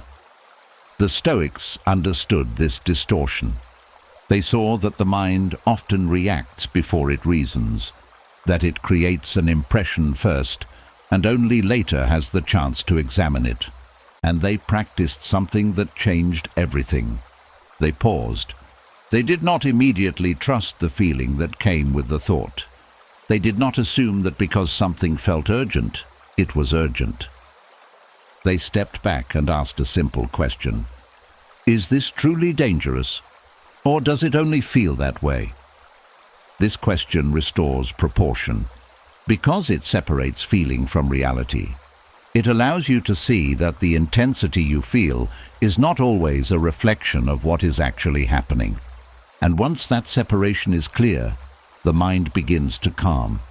You start to notice how often uncertainty is harmless, how many times the mind reacts strongly to things that do not require that level of attention, how often the fear is created, not by the situation, but by the interpretation. This does not mean you ignore everything. It means you respond with reason instead of reaction. When something is truly dangerous, the body will respond clearly. There will be action. There will be movement. There will be a direct need to respond. But most of the time, what you feel at night is not that. It is a signal without a real threat. A habit of the mind trying to protect you from something that is not there. And when you begin to see this, the urgency starts to fade. You no longer rush into analysis. You no longer feel the need to solve everything immediately. You recognize the pattern. Uncertainty appears. The mind reacts. And instead of following it, you pause. You breathe. You observe. You allow the initial reaction to pass. And then you look again, with clarity, with calm, with proportion. This is where Stoic reason becomes powerful. It does not fight the mind. It guides it. It brings it back to what is real, what is present, what actually requires attention. And everything else, it lets go. There is also a deeper trust that grows from this. A trust that you do not need to eliminate all uncertainty to feel safe. That you can exist without knowing everything. That you can move through life without having every answer in advance. This is not something the mind is used to. It has been trained to search for certainty, to reduce unknowns, to feel safe only when everything is clear. But life does not work that way. There will always be unknowns. There will always be things you cannot predict. And when you accept this, not as a problem, but as a natural part of life, something shifts. The mind stops trying to control what cannot be controlled. It stops reacting to every unknown as if it were a threat. It begins to rest in uncertainty, not comfortably at first, but steadily. And in that steadiness, overthinking loses its fuel. Because overthinking depends on the belief that uncertainty must be solved. But once you see that uncertainty is not danger, that belief begins to fall apart. You no longer feel the need to chase every unknown. You no longer feel pressured to resolve every possibility. You allow things to remain open. And in that openness, the mind becomes lighter, less tense, less reactive, more grounded. This is how the brain begins to change its response. Not by force, but by understanding, by seeing clearly that not every signal needs to be followed, that not every unknown is a threat, that not every feeling reflects reality. And once this becomes clear, the night feels different. The thoughts still come, but they do not carry the same weight. The uncertainty still exists, but it does not create the same tension, because you are no longer reacting to it in the same way. You are seeing it for what it is, just another part of life. Not something to fear, not something to fight, but something to move through, with calm. And as uncertainty loses its grip, another pattern begins to show itself. Not loud, not obvious, but deeply draining. A pattern that feels like preparation, like protection, but quietly consumes your energy. The mind begins to speak, to people who are not there. A conversation starts inside your head, a response forms, then another. You defend yourself. You explain what you should have said. You replay what they said. You adjust your tone. You change your words. You win the argument. You lose the argument. You go over it again. And all of this happens in silence. This is the quiet violence of imagined conversations. Because while nothing is happening outside, something is being drained inside. You may notice how real it feels. The emotion rises as if the moment is happening again. The body reacts, the tension builds, the heart responds, and even though the other person is not present, the impact is. You are reliving the moment, but not to understand it, to fight it. This is where the harm begins. The mind believes it is preparing. It believes it is correcting something. It believes that if it finds the perfect words, the right response, the ideal outcome, something will change. But nothing changes. The moment has already passed. The person is not there. The conversation is finished. And yet the mind continues. This is not resolution. This is repetition. And repetition without reality slowly exhausts you. Because each time you replay the conversation, you invest emotion into something that no longer exists. You reopen the tension. You recreate the conflict. You carry the same energy again and again without release. It becomes a loop. You speak, they respond. You answer, they react. And the cycle continues. But it is all inside you. This is why it feels so draining. Because you are both sides of the conversation. You are carrying both voices, and that weight builds over time. The Stoics understood something important here. They knew that not every inner dialogue deserves engagement. They saw that the mind can create conflict even in the absence of reality. And they practiced stepping out of these imagined exchanges, not by suppressing them, but by refusing to continue them. There is a moment in every imagined conversation where you can pause, a point where you notice what is happening. where you realize that you are no longer reflecting but performing. And in that moment, you can step back. You can stop answering. You can let the other voice fade. At first, this feels uncomfortable because the mind is used to completing the exchange. It wants to reach a conclusion. It wants to feel like it has won, or at least resolved something. But this is where the discipline begins. You allow the conversation to remain unfinished. You allow the last word to be silence.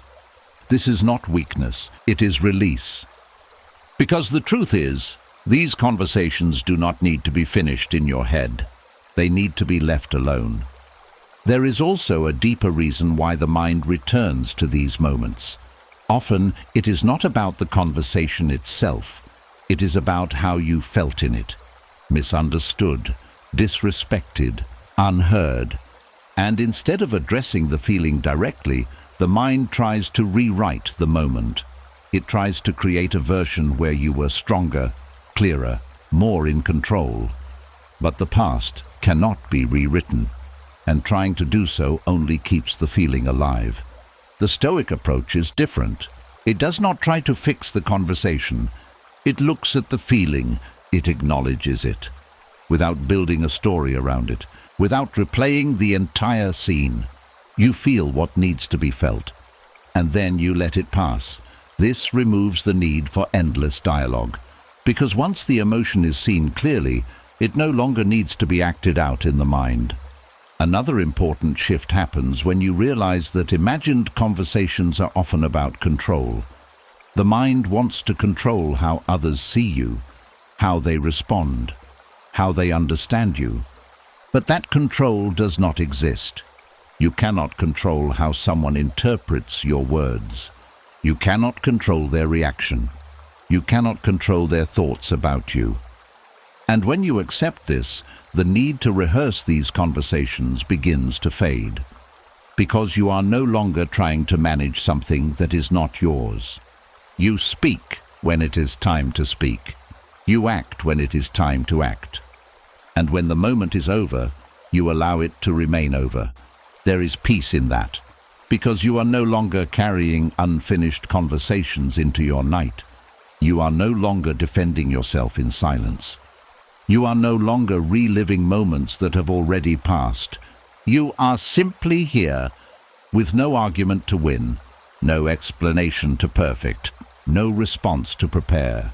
And in that stillness, something changes. The mind becomes quieter. The tension softens.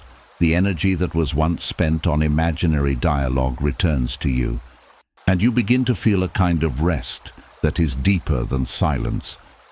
A rest that comes from no longer fighting battles that are not real.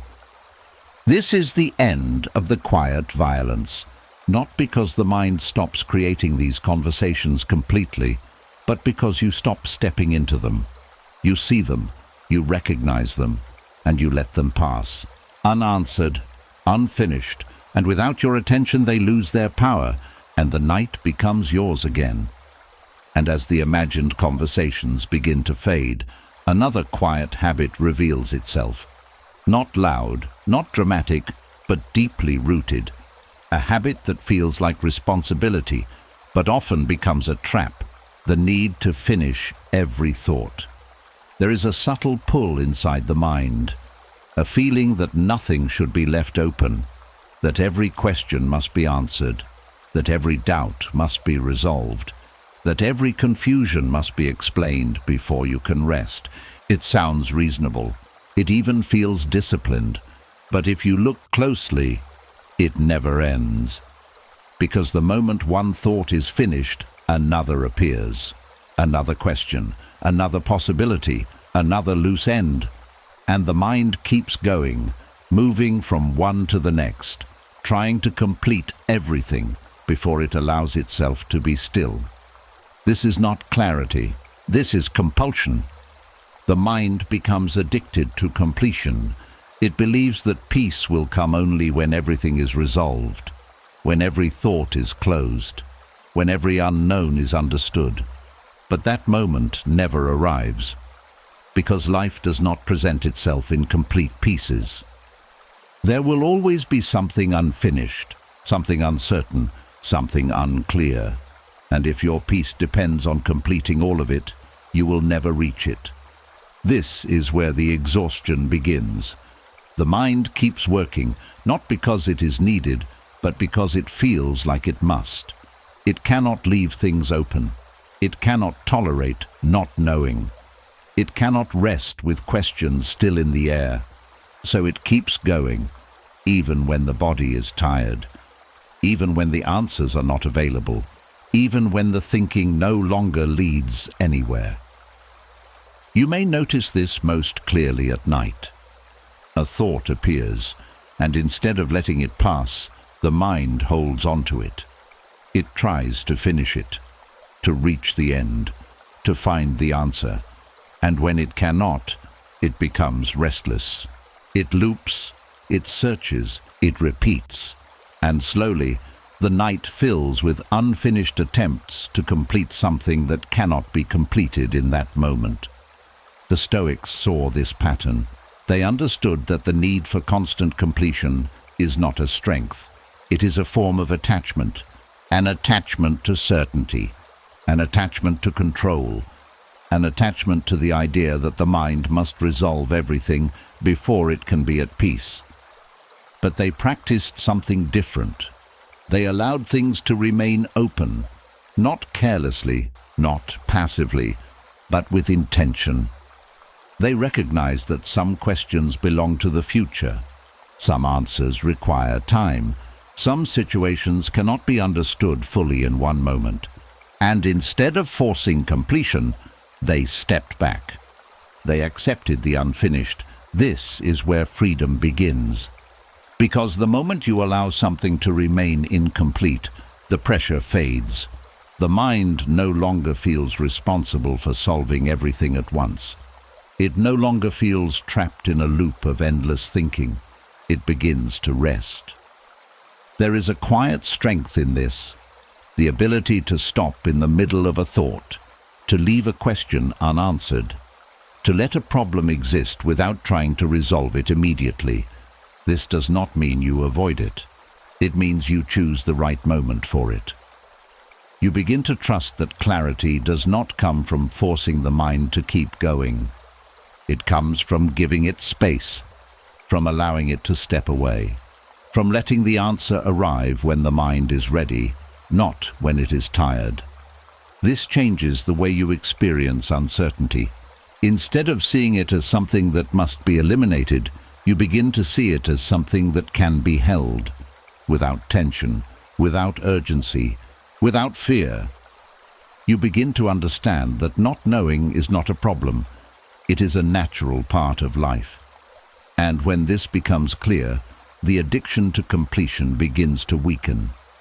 The mind no longer feels the need to chase every answer. It no longer feels the pressure to finish every thought. It becomes more selective, more calm, more grounded. You start to notice the difference between useful thinking and unnecessary continuation. Useful thinking has a purpose. It leads to action. It brings clarity. And when it is done, it stops. Unnecessary thinking keeps going. It adds more layers. It searches for answers that are not available. It creates movement without resolution. And once you see this, you begin to step out of it. You allow the thought to stop where it is. You do not push it further. You do not force an ending. You let it remain incomplete. At first, this may feel uncomfortable because the mind is used to finishing. It is used to closing every loop. But over time, this discomfort fades.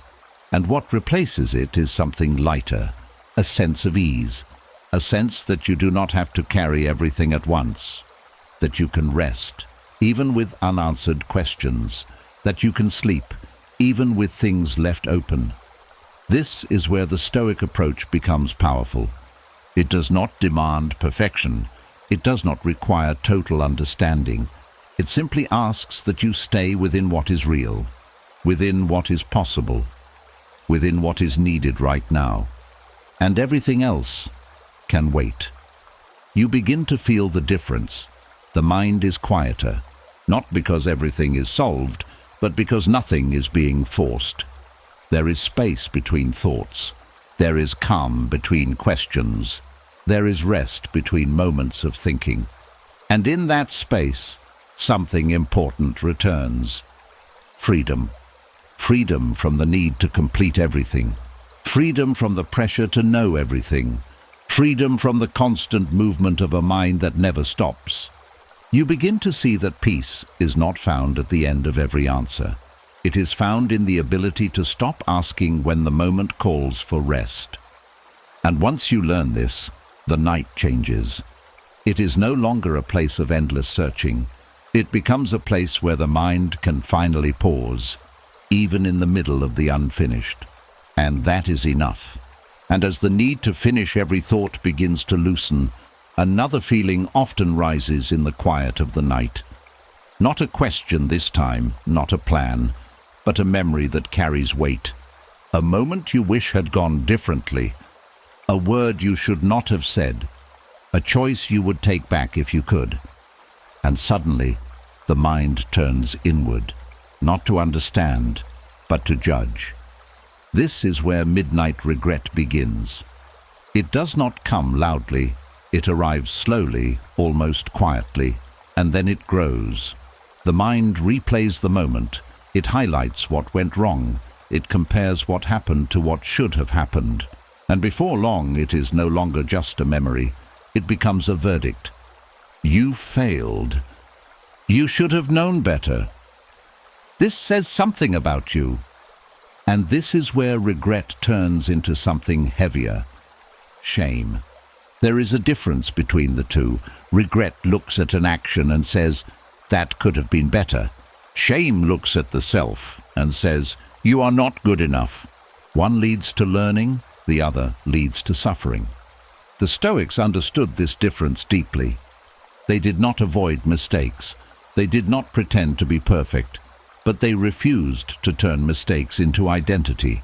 They separated the action from the person. You made a mistake, but you are not the mistake. This separation is where the cure begins.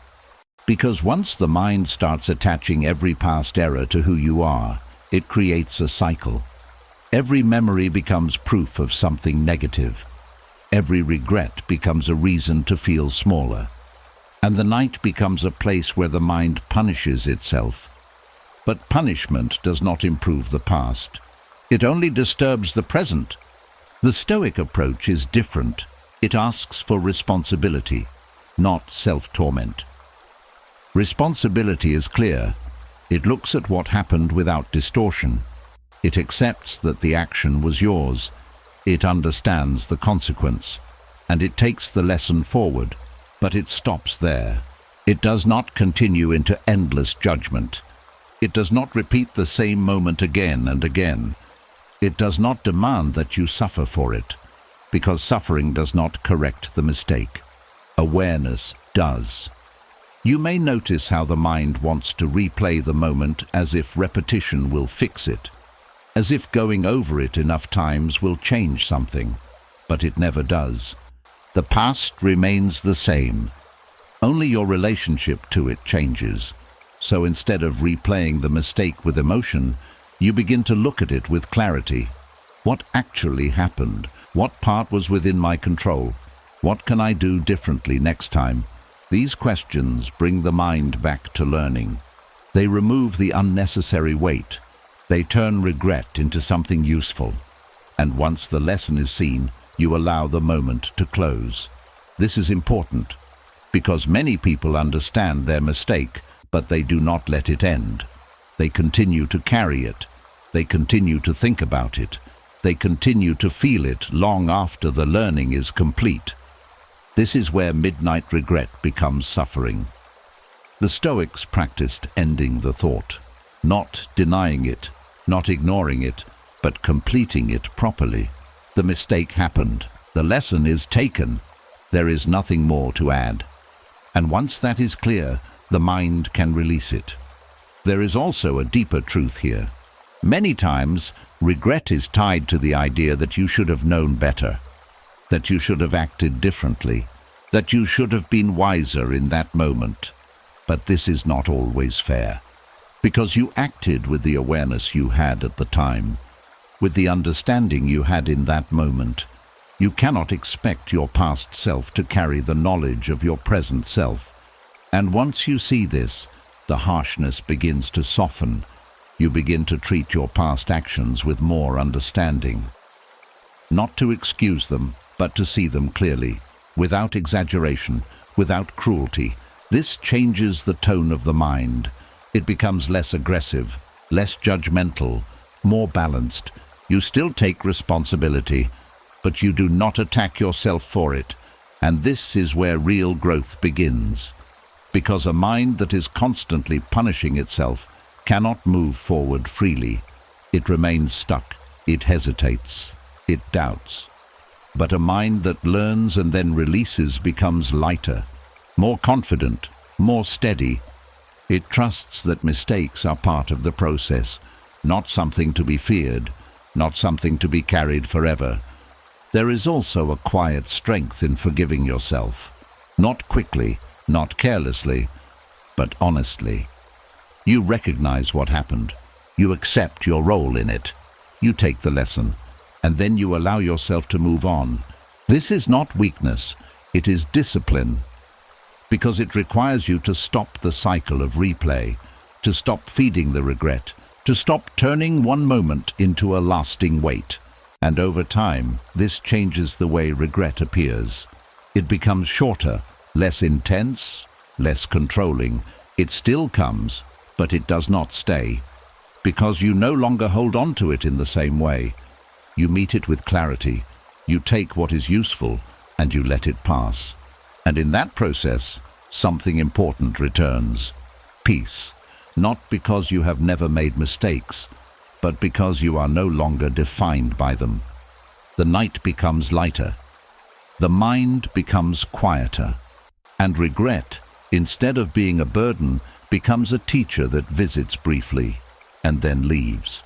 And for the first time, you rest without carrying the weight of who you used to be. And as regret begins to soften into understanding, another habit quietly loses its grip.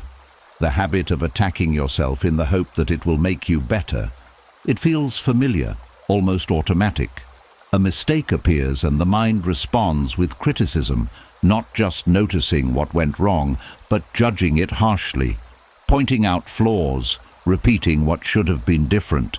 And for a moment, it feels like discipline. But if you look closely, it rarely leads to change. It only leads to pressure. There is a difference between seeing clearly and attacking yourself. Most people confuse the two. They believe that being hard on themselves will push them to improve, that if they judge themselves enough, they will avoid making the same mistake again. That criticism is the path to growth. But over time, something else happens. The mind becomes tense, defensive, afraid to fail, because it knows what will follow.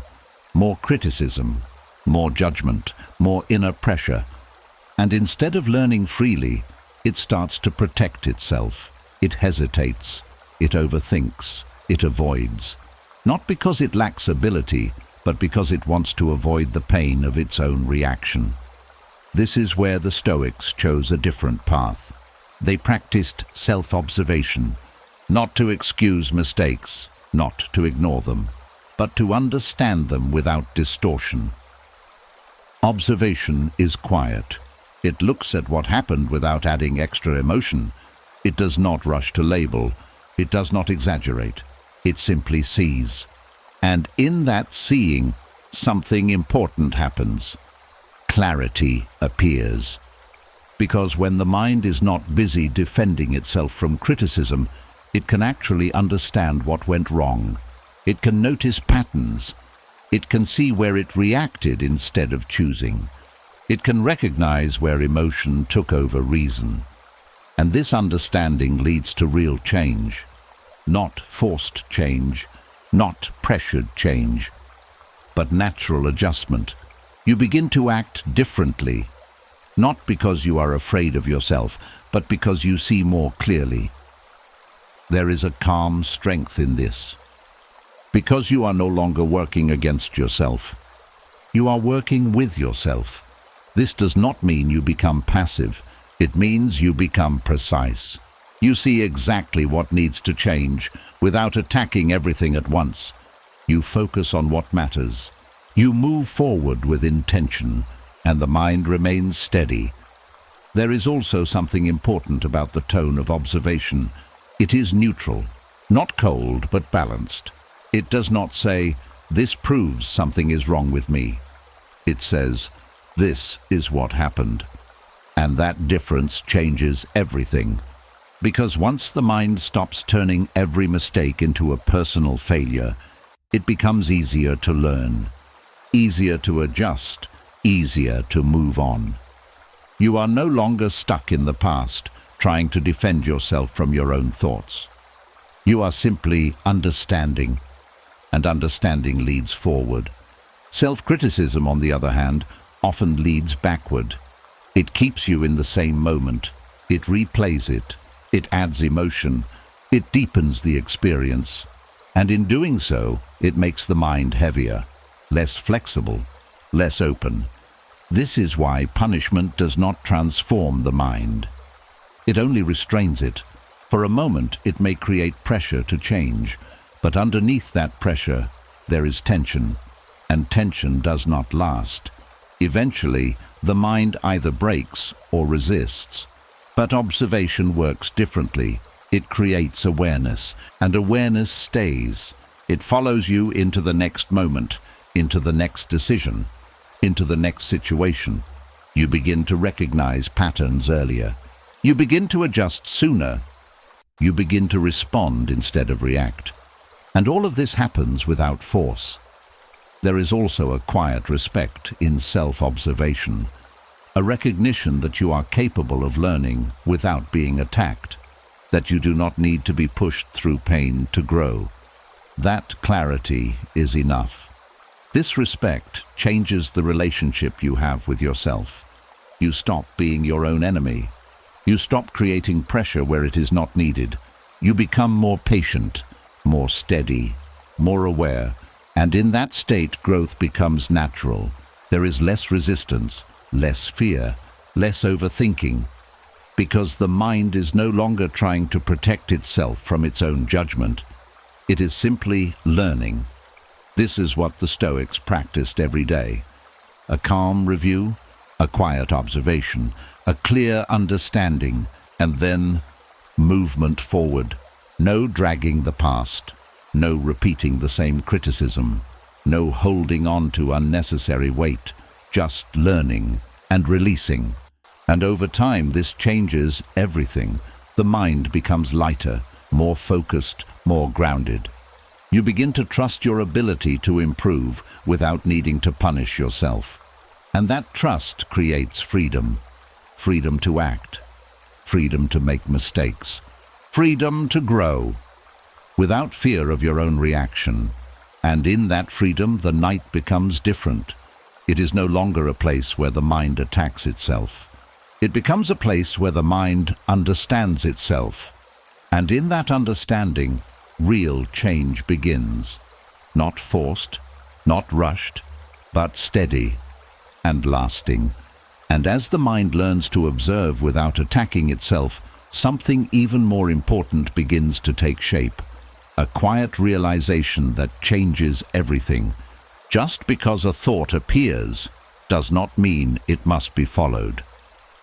There is a subtle confusion most people live with. They believe that thinking something is the same as needing to act on it, that every thought carries authority, that every mental signal deserves obedience. But this is where control is lost. Because the mind produces thoughts constantly. Some are useful, some are random, some are driven by fear, some by habit, some by old patterns that no longer serve you. And if every one of them is treated as a command, the mind becomes chaotic. You are pulled in every direction. A thought says, something is wrong, and you begin searching. Another says, "You should fix this now," and you feel pressure. Another says, "What if this goes badly?" And fear begins to grow, and without noticing it, you are no longer choosing your direction. You are reacting. This is where mental sovereignty begins. The ability to say, "This thought is not a command," not with force, not with resistance, but with clarity. Because there is a difference between awareness and obedience. Awareness means you see the thought. Obedience means you follow it. Most people move directly from awareness to obedience without pausing in between. The thought appears, and immediately it is taken seriously. It is believed, it is acted on. But the Stoics created space. They did not rush. They saw the thought. And then they decided, is this worth following? Is this useful? Does this deserve my energy? And many times the answer was no. This is where freedom begins. Because once you understand that thoughts are not commands, you no longer feel controlled by them. A thought can appear, and you can let it remain where it is. Unfollowed, unanswered, unobeyed. This changes the way the mind feels. There is less urgency, less pressure, less noise, because you are no longer treating every mental signal as something that must be acted on. You begin to notice how many thoughts are simply habits, old patterns repeating themselves, a familiar worry returning at the same time each night, a doubt that has appeared before, a fear that has no new information, only repetition. And once you see this, you stop treating it as something new. You recognize it, and instead of stepping into it again, you remain where you are. You let it pass. There is also something important about the tone of this response. It is calm. You are not arguing with the thought. You are not trying to prove it wrong. You are not pushing it away. You are simply not following it. This is what gives you control, because the moment you argue, you are still engaged. The moment you try to force it out, you are still giving it attention. But when you calmly see it and choose not to obey, the thought loses its power. It does not grow. It does not lead to more thinking. It fades. This is the discipline of mental sovereignty. Not controlling what appears in the mind, but controlling what you follow. And over time, this creates a new pattern. The mind begins to slow down, because it is no longer being rewarded for constant activity. It learns that not every thought will be entertained, that not every signal will lead to action, that stillness is allowed. There is also a deeper strength in this, because you begin to trust yourself. You trust that you can choose your response, that you do not have to react automatically, that you are not at the mercy of every thought that appears. This trust creates stability. You feel less pulled, less scattered, more grounded. Because your attention is no longer being taken by everything, it is being placed where you choose. And this changes the experience of the night. Thoughts still come, but they do not carry the same authority. They do not demand the same reaction. They are simply there, and you are here, separate, steady, in control. There is a quiet power in this separation, because it reminds you that you are not the noise in your head. You are the one who hears it. And once that becomes clear, something shifts. You stop trying to control every thought. You stop trying to eliminate them. You simply stop obeying them. And in that simple shift, the mind begins to rest. Not because it is empty, but because it is no longer being followed endlessly. You begin to move through thoughts without being carried by them. You begin to remain steady, even when the mind is active. And this is where true calm is found, not in silence, but in independence. The independence to say, this thought is here, but it does not lead me. And once you learn this, the night becomes different. It is no longer a place where thoughts control you. It becomes a place where you see them clearly and choose. what truly deserves your attention. And as the mind begins to separate awareness from obedience, another pattern becomes impossible to ignore. A quiet habit that has been shaping your reactions for a long time without being questioned. The habit of giving power to the worst-case scenario. It starts subtly. A thought appears about what could go wrong. At first, it feels like caution, like you are being careful, responsible, prepared. But then the mind leans into it. It adds detail. It builds a full picture. It fills in the gaps with fear. And before you notice, the worst possible outcome begins to feel real. Not just possible, inevitable. This is where the mind begins to worship catastrophe, not consciously, but through attention. Because whatever you give your attention to repeatedly begins to feel important. And whatever feels important begins to shape your emotional state. So when the mind returns again and again to what could go wrong, it strengthens that image. It sharpens it. It makes it more convincing. You begin to feel it in your body. Tension, alertness, unease, as if something is about to happen. But nothing is happening. Only the image is. This is how fear multiplies, not from reality, but from repetition. The Stoics understood this pattern. They knew that the mind tends to imagine extremes, that it moves quickly toward the worst possibility, not because it is likely, but because it feels safer to prepare for it. But they also saw the danger in this, because when you constantly focus on the worst-case scenario, you begin to live inside it, even when it has not occurred. You carry the weight of something that may never happen. You react to it as if it is already real. And over time, your energy, your mood, your decisions all begin to shift around a possibility that has no certainty. This is not preparation. This is surrender. Surrender to fear. There is a quiet shift that happens when you begin to see this clearly. You realize that the worst-case scenario is not the truth. It is only one possibility, and most of the time, not even the most likely one. But the mind gives it priority because it is dramatic, because it feels urgent, because it creates a strong reaction, and that reaction keeps you locked in. The Stoic approach does not ignore risk. It does not pretend that nothing can go wrong, but it refuses to give the worst-case scenario more importance than it deserves. It brings balance back. It asks a simple question. What is actually likely, not just what is possible?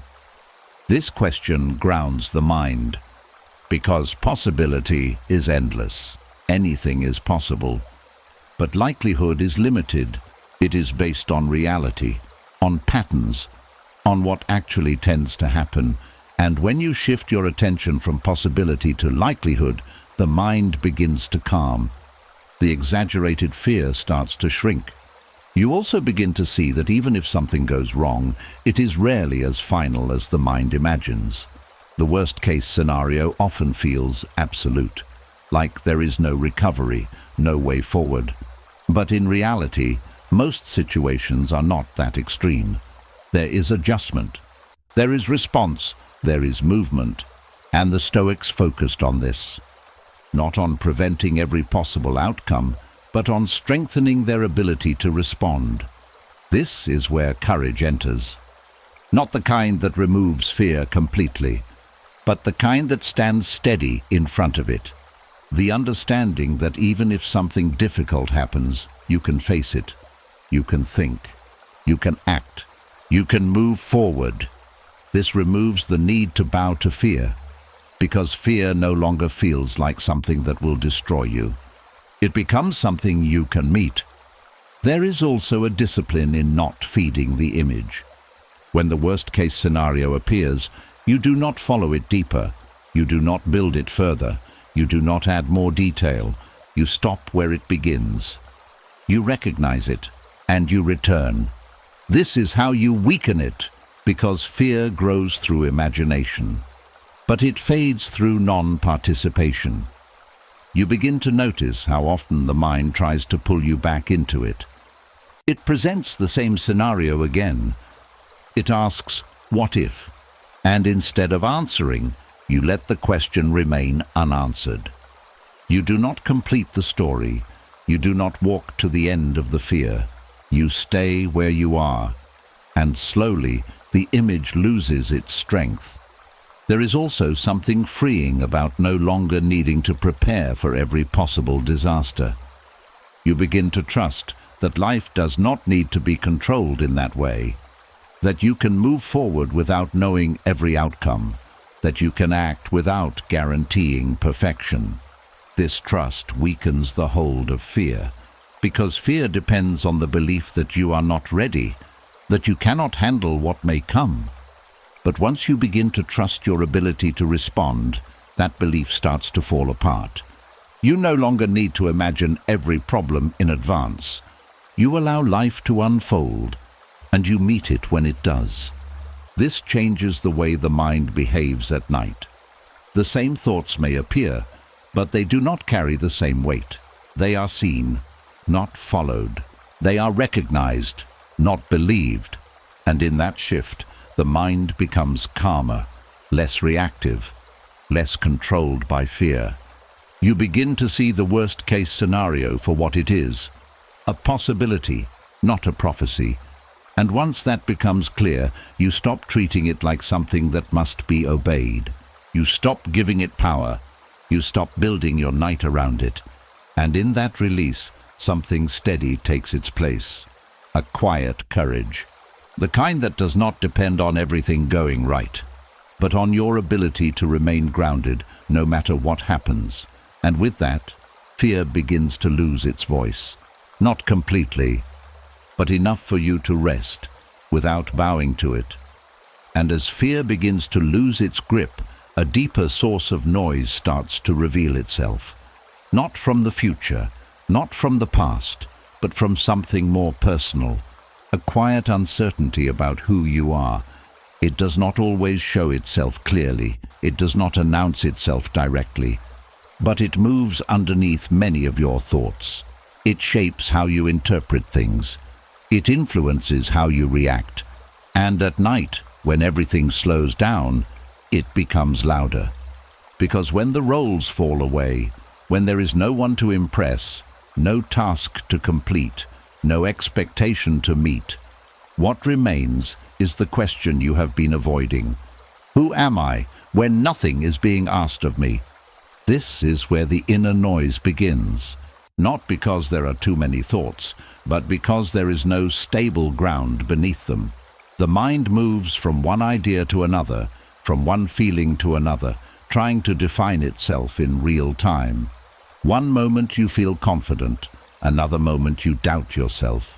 One moment you feel clear, another moment everything feels uncertain, and the mind keeps trying to resolve it. It tries to figure out which version is true. It tries to settle on something stable, but it keeps shifting. This is what happens when identity is built on mood, because moods change. They rise, they fall, they react to situations, to people, to thoughts. And when your sense of self is tied to something that unstable, the mind never fully rests. It keeps checking. It keeps adjusting. It keeps questioning. Am I doing enough? Am I good enough? Am I on the right path?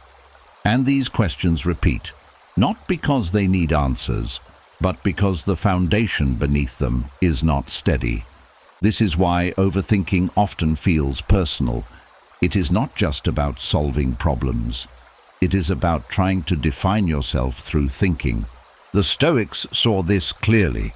They understood that a mind without a stable identity will always be restless, because it is always searching, always adjusting, always reacting. So they built their identity differently, not on mood, not on external validation, not on temporary feelings, but on values. Simple, steady principles that do not change with every situation. Things like honesty, discipline, calmness, integrity. These are not dependent on how you feel in the moment. They are choices. And once you begin to anchor yourself in these choices, something changes. The mind becomes quieter, because it no longer needs to question itself constantly. You are not asking, "Who am I right now?" You are acting from who you have chosen to be. There is a difference. When identity is unclear, the mind tries to solve it through thinking. It analyzes every situation, every reaction, every feeling, trying to piece together a sense of self. But when identity is grounded in values, thinking becomes simpler. You are not trying to figure yourself out in every moment. You are simply living in alignment with what you have already decided matters. This removes a large part of the inner noise, because the mind no longer needs to check itself constantly. It already knows the direction. There is also a calm that comes from this, because values do not shift with circumstances. You can feel uncertain and still act with integrity. You can feel doubt and still choose discipline. You can feel emotional and still remain steady. Your feelings are no longer the foundation, they are just part of the experience. And once this becomes clear, overthinking begins to lose its purpose, because the mind is no longer searching for identity. It is no longer trying to define itself through endless reflection. It has something stable to return to. This also changes the way you experience other people. You are no longer shaped by every opinion, no longer influenced by every reaction, because your sense of self is not coming from outside. It is coming from within, from what you choose to stand for. And this creates strength, not loud, not forceful, but steady. The kind of strength that does not need to be confirmed constantly. The kind that does not shift with every situation. The kind that remains even when everything else is uncertain. There is also a quiet relief in this. You stop trying to become someone new every day. You stop reacting to every feeling as if it defines you. You stop searching for yourself in every thought. You simply return to what you have chosen, again and again.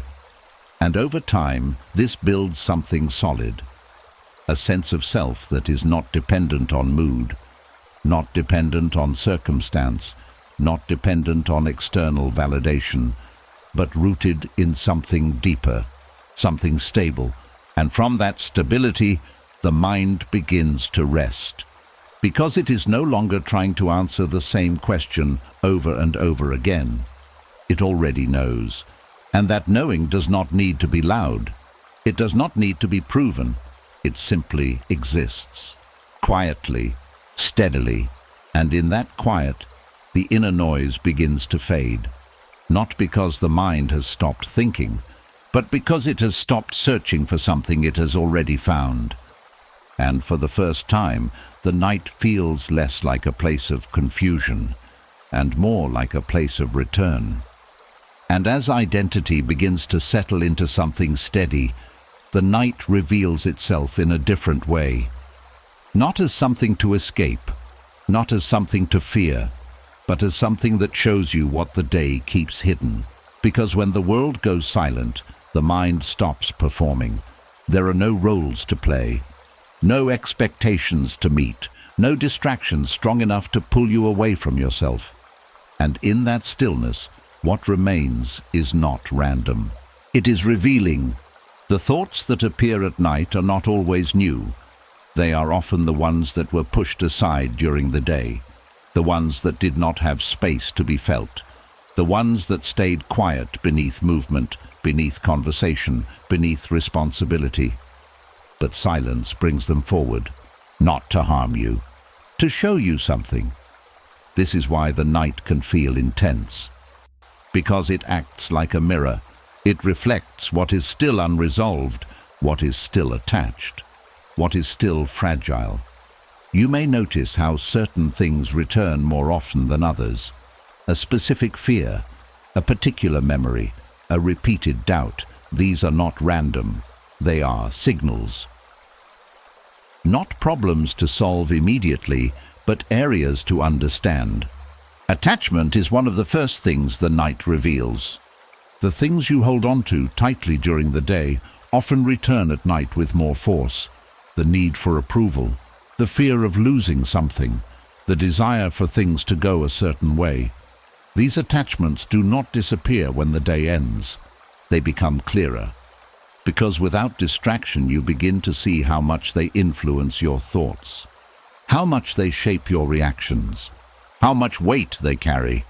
The Stoics did not try to remove attachment by force. They examined it. They asked, "Why does this hold so much power over me?"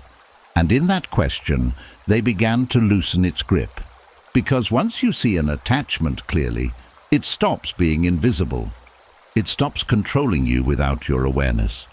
It becomes something you can relate to differently, something you can gradually release.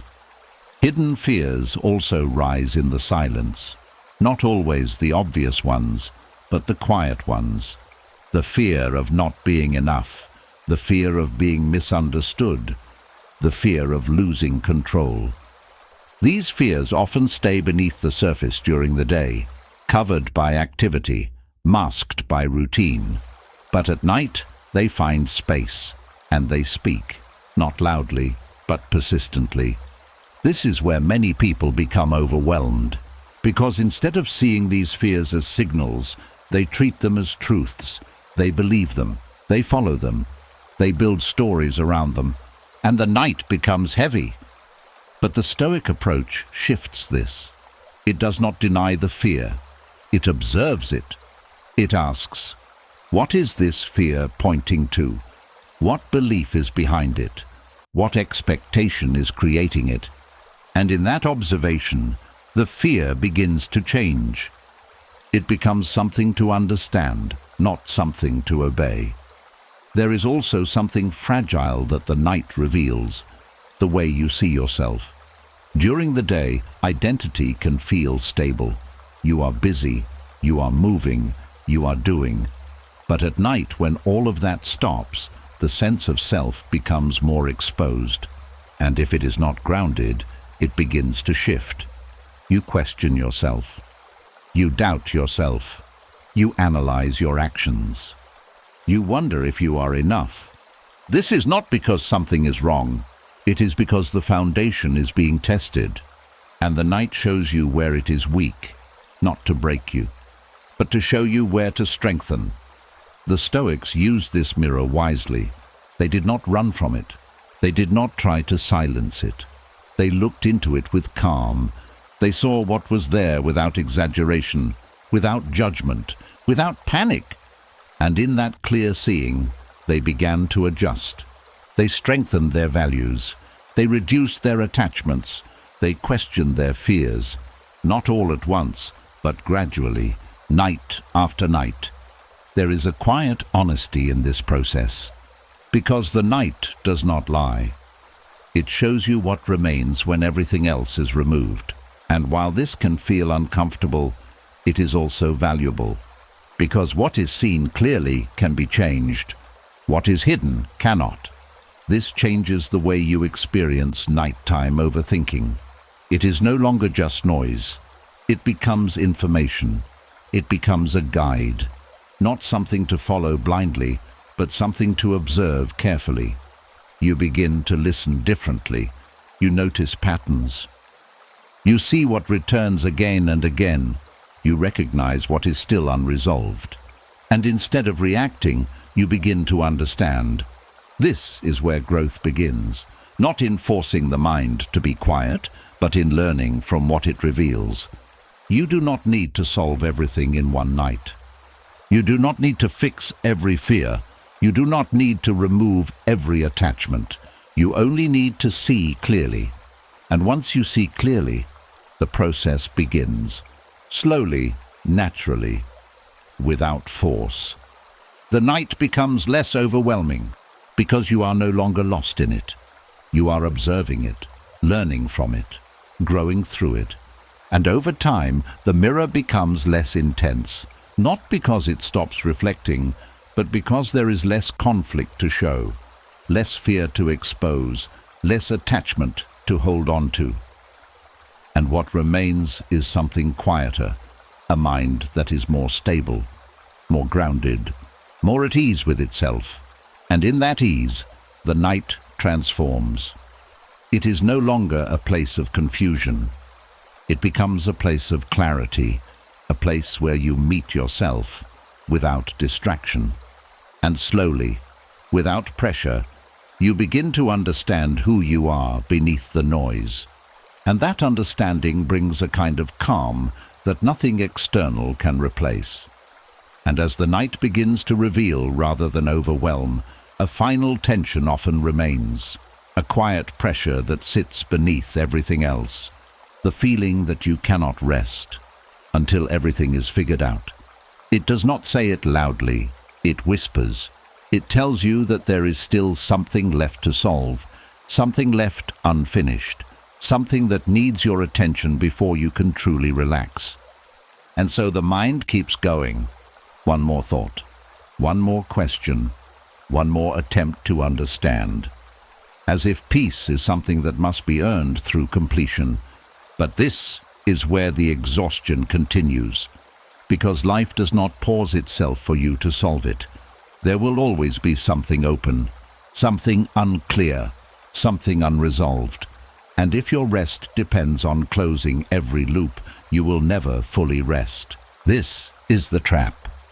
The belief that the mind must reach the end of everything before it can be still. The Stoics saw this clearly. They understood that peace is not the result of solving everything. It is the result of knowing what to leave alone. There is a quiet shift that happens when you begin to accept this. You stop treating the night like a final checkpoint. You stop asking the mind to complete what cannot be completed in that moment. You begin to see that rest is not a reward for finishing. It is a necessary part of living. There is something deeply calming about allowing things to remain unfinished. Not carelessly, not irresponsibly, but consciously. You recognize that some problems belong to tomorrow. Some answers require time. Some situations need distance before they can be understood clearly.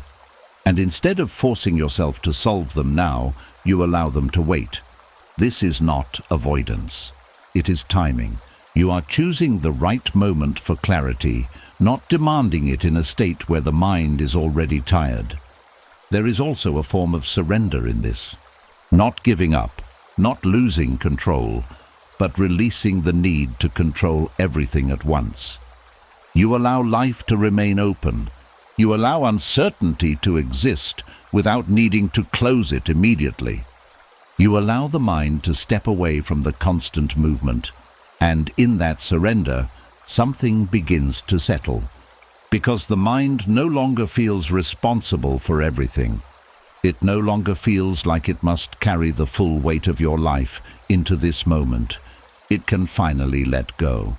There is a quiet relief in this. You begin to feel that it is okay to sleep without having all the answers, that it is okay to leave questions where they are, that it is okay for things to remain incomplete.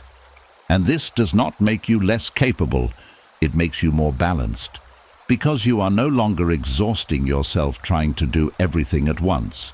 You are allowing life to unfold in its natural pace. The Stoics trusted this process. They did what they could during the day. They reflected with clarity. They acted with intention. And when the night came, they stopped. Not because everything was finished, but because their role for that moment was done. They did not carry tomorrow into tonight. They did not demand answers from a tired mind. They rested. This is where true peace begins. Not in completion, but in release. You stop chasing the end of every thought. You stop trying to solve your entire life in one sitting. You stop believing that rest must be earned, and instead you allow it. You allow the body to relax. You allow the breath to slow.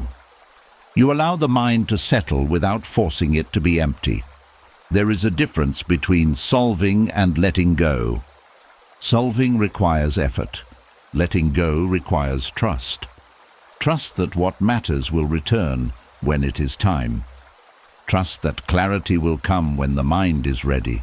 Trust that you do not need to hold everything at once to be in control of your life.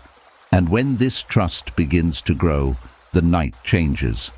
The thoughts may still appear, the questions may still exist, but they no longer carry the same urgency. They are no longer asking for immediate answers. They are simply there, waiting. And you are not rushing toward them, you are resting. This is the Stoic way of ending the day, not by solving everything, but by knowing when to stop, when to step back, when to release what does not need to be carried into the next moment. And in that release, something quiet and powerful takes its place. A calm that does not depend on answers. A rest that does not require completion. A mind that is finally allowed to be still, even in the middle of the unfinished. And for the first time, sleep comes not as an escape, but as a natural return to peace. And as the mind learns to rest without finishing everything, another quiet force begins to reveal itself. Not obvious at first, not loud, but deeply rooted. A resistance. A subtle unwillingness to let things be as they are. Because beneath many loops of overthinking, there is something personal. Something that feels like it must be protected. Pride. Not the loud kind, not arrogance, but a hidden form of pride that does not like to feel imperfect, that does not like to be misunderstood, that does not like to lose control. And when this pride is touched, the mind begins to work. It replays moments, it rewrites conversations, it tries to fix how things were seen, it tries to restore an image. You may notice how certain thoughts return more than others. Not all problems create the same level of thinking. The ones that stay are often the ones that affected how you see yourself. A moment where you felt exposed. A situation where you did not respond the way you wanted. A conversation where you were misunderstood. These are the thoughts that linger. Not because they are unsolved, but because they touched something deeper. The way you want to be seen. And the mind, driven by this hidden pride, begins to correct it. It says, "You should have said this. You should have done that. You should have handled it better." And so it keeps going, trying to restore a version of you that feels more complete, more in control, more respected. But the moment has passed, and the more the mind tries to fix it, the more it stays trapped in it. This is where overthinking becomes personal. It is no longer about solving a problem, it is about protecting an image. And that image is fragile, because it depends on being right, on being understood, on being seen a certain way.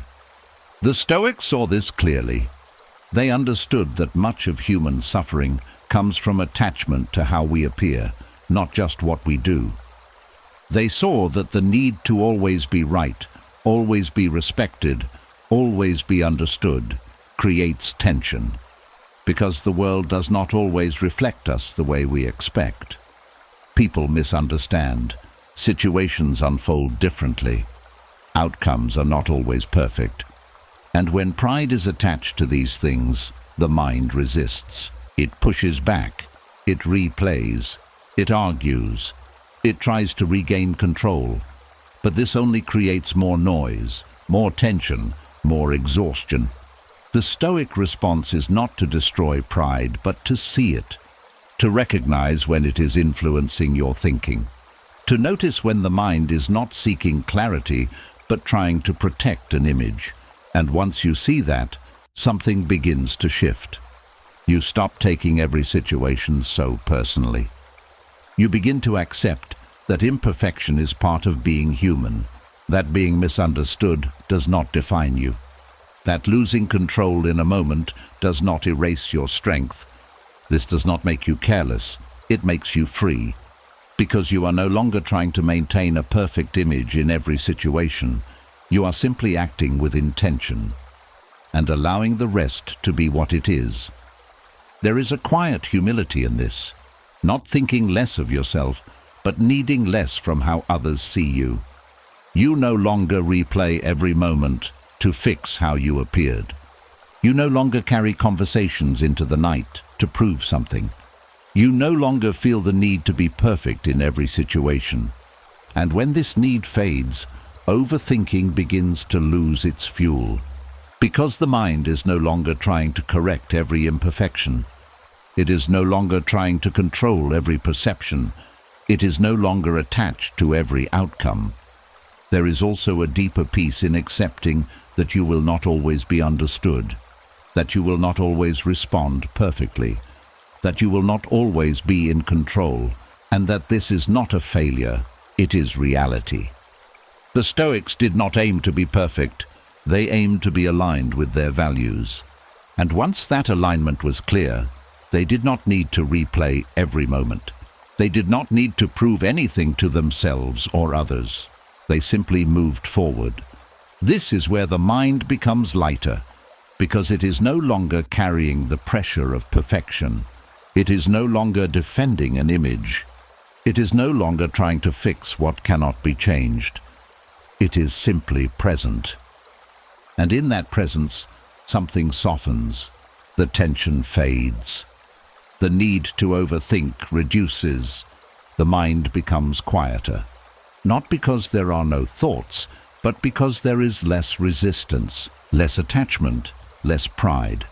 And in that quiet, something steady remains.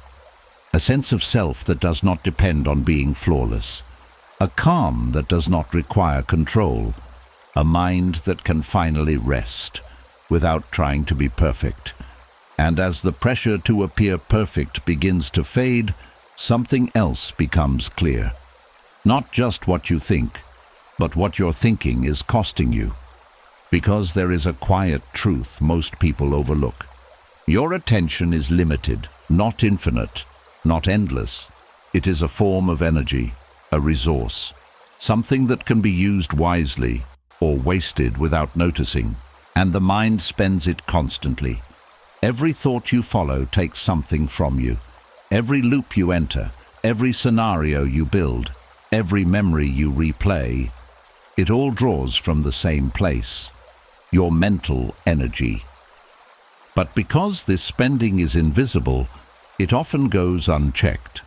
You may feel tired without understanding why, drained without doing anything physical, restless even when you are sitting still.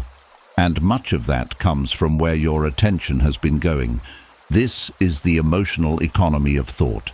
The idea that attention is like wealth, and overthinking is like reckless spending.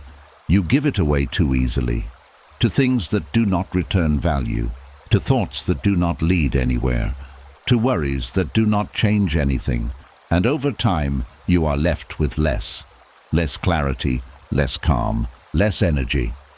You may notice how certain thoughts take more than others.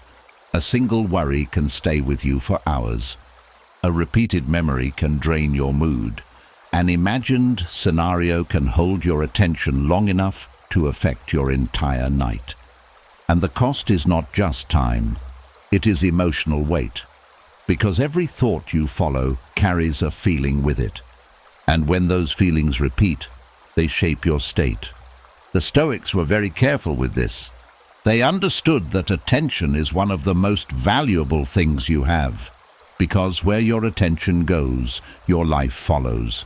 If your attention is constantly on fear, your experience becomes fearful. If it is constantly on regret, your experience becomes heavy. If it is constantly on uncertainty, your experience becomes unstable. But if your attention is placed carefully, something different happens. The mind becomes steady, focused, clear. This is not about controlling every thought. It is about choosing which ones you invest in. Because not every thought deserves your energy. Some thoughts appear and offer nothing, no clarity, no action, no value. They only ask for attention, and when you give it, they grow. This is where the discipline begins. You start to notice what you are spending your attention on. You become aware of how much energy is being used on things that do not serve you. And instead of following them automatically, you begin to choose. Is this worth my attention? Is this thought giving something back, or is it only taking? This question changes everything. Because once you see thinking as a form of spending, you become more careful, more selective. You stop giving your attention to every passing thought. You stop investing in loops that lead nowhere. You begin to hold your focus with intention. There is also something important about how quickly attention is given away. It happens without awareness. A thought appears, and instantly it has your focus. There is no pause, no decision, only reaction. But once you become aware of this, you create space. A small gap between the thought and your attention. And in that gap, you decide. Not every thought is followed. Not every feeling is explored. Not every question is answered. You begin to conserve your energy, and over time, this creates a different experience. The mind feels lighter, less crowded. Because it is no longer spending itself on everything, there is more space, more calm, more clarity. You may also notice that when your attention is not scattered, your thinking becomes sharper. You do not need to think more, you think better, because your energy is not being drained by unnecessary loops. It is being used where it matters. This is where real control appears, not in thinking constantly, but in choosing where your thinking goes. The Stoics did not try to stop thoughts completely. They guided their attention. They placed it on what was useful, what was within their control, what aligned with their values, and everything else they let pass. This created a kind of inner wealth, a mind that was not exhausted, a focus that was not fragmented, a calm that was not easily disturbed, because their attention was not being spent carelessly. It was being used with intention. There is also a quiet freedom in this. You begin to feel that you do not have to engage with everything. You do not have to follow every idea. You do not have to give your energy to every thought that appears. You can choose. And in that choice, you begin to reclaim something that was being lost. Your attention, your energy, your calm. The night becomes different. Not because thoughts disappear, but because fewer of them are followed. Fewer of them are given importance. Fewer of them are allowed to take more than they give. And in that shift, something steady begins to grow. A mind that is not constantly spending itself. A mind that holds its energy. A mind that rests, because it is no longer giving everything away. And as you begin to guard your attention like something valuable, another pattern becomes easier to see. Not just where your energy goes, but how quickly it turns against you. Because the mind does something subtle. It takes a possibility and turns it into a personal threat. At first, it feels small. A simple thought about what could happen, a situation that has not yet occurred, a future that is still open. But almost immediately the mind moves closer to it. It adds emotion. It adds meaning. It begins to ask, what if this happens to me? And just like that, the possibility becomes personal. It is no longer just something that could happen. It feels like something that will affect you directly. Something that could harm you. Something that must be prepared for. This is how overthinking begins to build pressure. Because the mind does not stay at the level of possibility. It pulls the future into the present and reacts to it. You may notice how quickly this happens.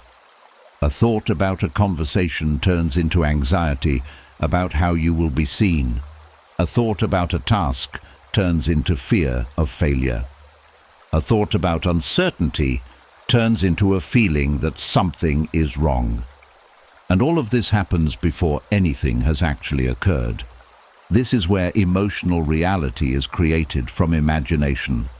The body responds, the mind tightens, the feeling becomes real, even though the situation is not. The Stoics were very clear about this. They understood that the first impression is not the truth. it is only a signal. And if you accept it immediately without question, it begins to shape your state. But if you pause, you create space. And in that space, you can neutralize the reaction, not by denying the possibility, but by removing the personal attachment to it. Because not every possibility is a threat. It only becomes a threat when the mind turns it into one. This is where the Stoic method becomes powerful. When a thought about the future appears, you do not follow it blindly. You examine it. You ask, what is this really? Is this something happening now, or something imagined? Is this a fact or a possibility? And once that becomes clear, the intensity begins to fade, because you are no longer treating imagination as reality. You are seeing it for what it is, a projection, not an event. This changes the emotional response. The body begins to relax. The urgency decreases. The need to solve it immediately disappears, because you are no longer reacting to something that is actually happening. You are observing something that might happen. There is also a deeper layer to this. The mind often turns possibilities into threats because it wants control. It believes that if it treats every possibility as serious, it will be ready. It will not be surprised. It will not be caught off guard. But this is not how control works, because treating everything as a threat does not make you prepared. It makes you tense. It keeps the mind in a constant state of alert, and over time this drains your energy, your clarity, your peace. The Stoics chose a different approach. They prepared for reality, not for every imagined outcome. They focused on what they could do, their actions, their responses, their mindset, and they allowed the rest to remain open. They did not turn every possibility into a personal burden. They allowed the future to exist without pulling it into the present. This is where calm begins. You begin to see that not everything that could happen needs your attention now. Not everything that is possible needs to be felt. Not everything that appears in your mind deserves to shape your state. You begin to hold possibilities lightly, without fear, without attachment, without urgency. This does not make you careless. It makes you balanced, because you are no longer reacting to things that are not real. You are grounded in what is. And from that place, your response becomes clearer. If something happens, you will meet it. If it does not, you have not wasted your energy on it. This is the strength of Stoic awareness. It keeps you present. It keeps you steady. It prevents the mind from creating unnecessary suffering. There is also a quiet confidence that grows from this. You begin to trust that you can handle what comes, not by predicting everything in advance, but by staying grounded in yourself, in your ability to respond, in your ability to think clearly when the moment is real. This trust removes the need to turn every possibility into a threat. Because you no longer feel vulnerable to the unknown, you feel capable within it. And this changes everything. The same thoughts may appear, but they do not carry the same weight. They are lighter, less personal, less urgent. You see them, and you let them remain where they are. Possibilities, not problems. And in that shift, the mind begins to calm. The tension fades. The need to overthink reduces. Because you are no longer turning the future into something that must be feared. You are allowing it to arrive in its own time. And when it does, you will be ready. Not because you imagined every outcome, but because you remained steady before it came. And that steadiness is enough. And as the mind stops turning every possibility into a personal threat, another quiet need begins to loosen. A need that has been sitting beneath many of your thoughts without being named. The need to be understood. Not just heard, not just seen, but fully understood. By others, by everyone involved in your day. And when that understanding does not happen, the mind holds on to it. It replays what was said. It corrects what was misunderstood. It builds better explanations. It tries again and again and again, as if the right words, said perfectly, would finally bring closure. But the day has already ended. The conversations are over. The moment has passed. And yet, the mind keeps trying to explain. This is where another kind of overthinking lives. Not in solving problems, but in trying to complete a story that depends on other people's understanding. You may notice how certain moments stay with you longer, not because something went wrong, but because you feel you were not seen correctly. You said something, but it was taken the wrong way. You acted with good intention, but it was misunderstood. You held something back, and now you wish you had explained more. And the mind keeps returning to it, not to learn, but to fix how you were perceived. This is where the discipline begins. The discipline of ending the day unexplained. There is a quiet discomfort in this, because it feels incomplete. It feels like something is left hanging, like a message that was not delivered properly, like a version of you that was not fully seen. But the Stoics understood something important. You cannot control how others understand you. You can choose your words, you can act with intention, you can be honest. But once your part is done, the rest is not yours. And when you try to control it, the mind becomes restless. It keeps going back, it keeps adjusting, it keeps searching for a version of the moment that feels finished. But that version may never come, because understanding is not something you command. It is something that happens or does not. This is where many people lose their peace. They carry the need to be understood into the night. They replay conversations. They rewrite what they should have said. They imagine how they could have been clearer. And all of this creates tension, because it depends on something outside of their control. The Stoic response is simple but not easy. You complete your part, and then you stop. You do not follow the conversation into your mind. You do not try to fix it after it is over. You do not carry it into your rest. You allow it to remain where it ended. This is not indifference. It is clarity. You understand that your responsibility ends with your action, not with how it is received. And once this becomes clear, something begins to relax. The need to explain fades. The urge to replay reduces. The mind stops trying to manage what cannot be managed. There is also a deeper freedom in this. You begin to act more honestly during the day, because you are no longer trying to control every interpretation. You speak clearly, you act with intention, and you accept that not everyone will understand you perfectly. And that is okay, because your peace no longer depends on it. This changes the way you move through conversations. You are less tense, less careful in a fearful way, more grounded, more real, because you are not trying to secure understanding from everyone. You are simply expressing what is true for you. And once the moment passes, you let it go. There is also something quiet and powerful about accepting that some things will remain unresolved. Some conversations will not feel complete. Some people will not fully understand you. Some moments will not close perfectly, and this does not mean something is wrong. It means life is not controlled. And when you accept this, the pressure begins to lift. You stop trying to finish everything.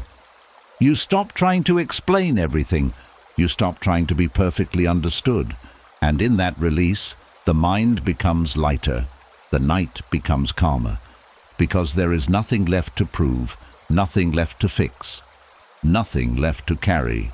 You have done your part, and that is enough. This is the discipline, not of controlling the outcome, but of knowing when to stop, when to step back, when to allow things to remain as they are.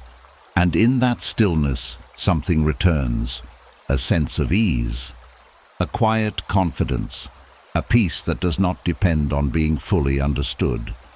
And for the first time, the mind rests, without needing to explain itself to anyone. And as the need to be understood begins to loosen, another craving quietly steps into the light.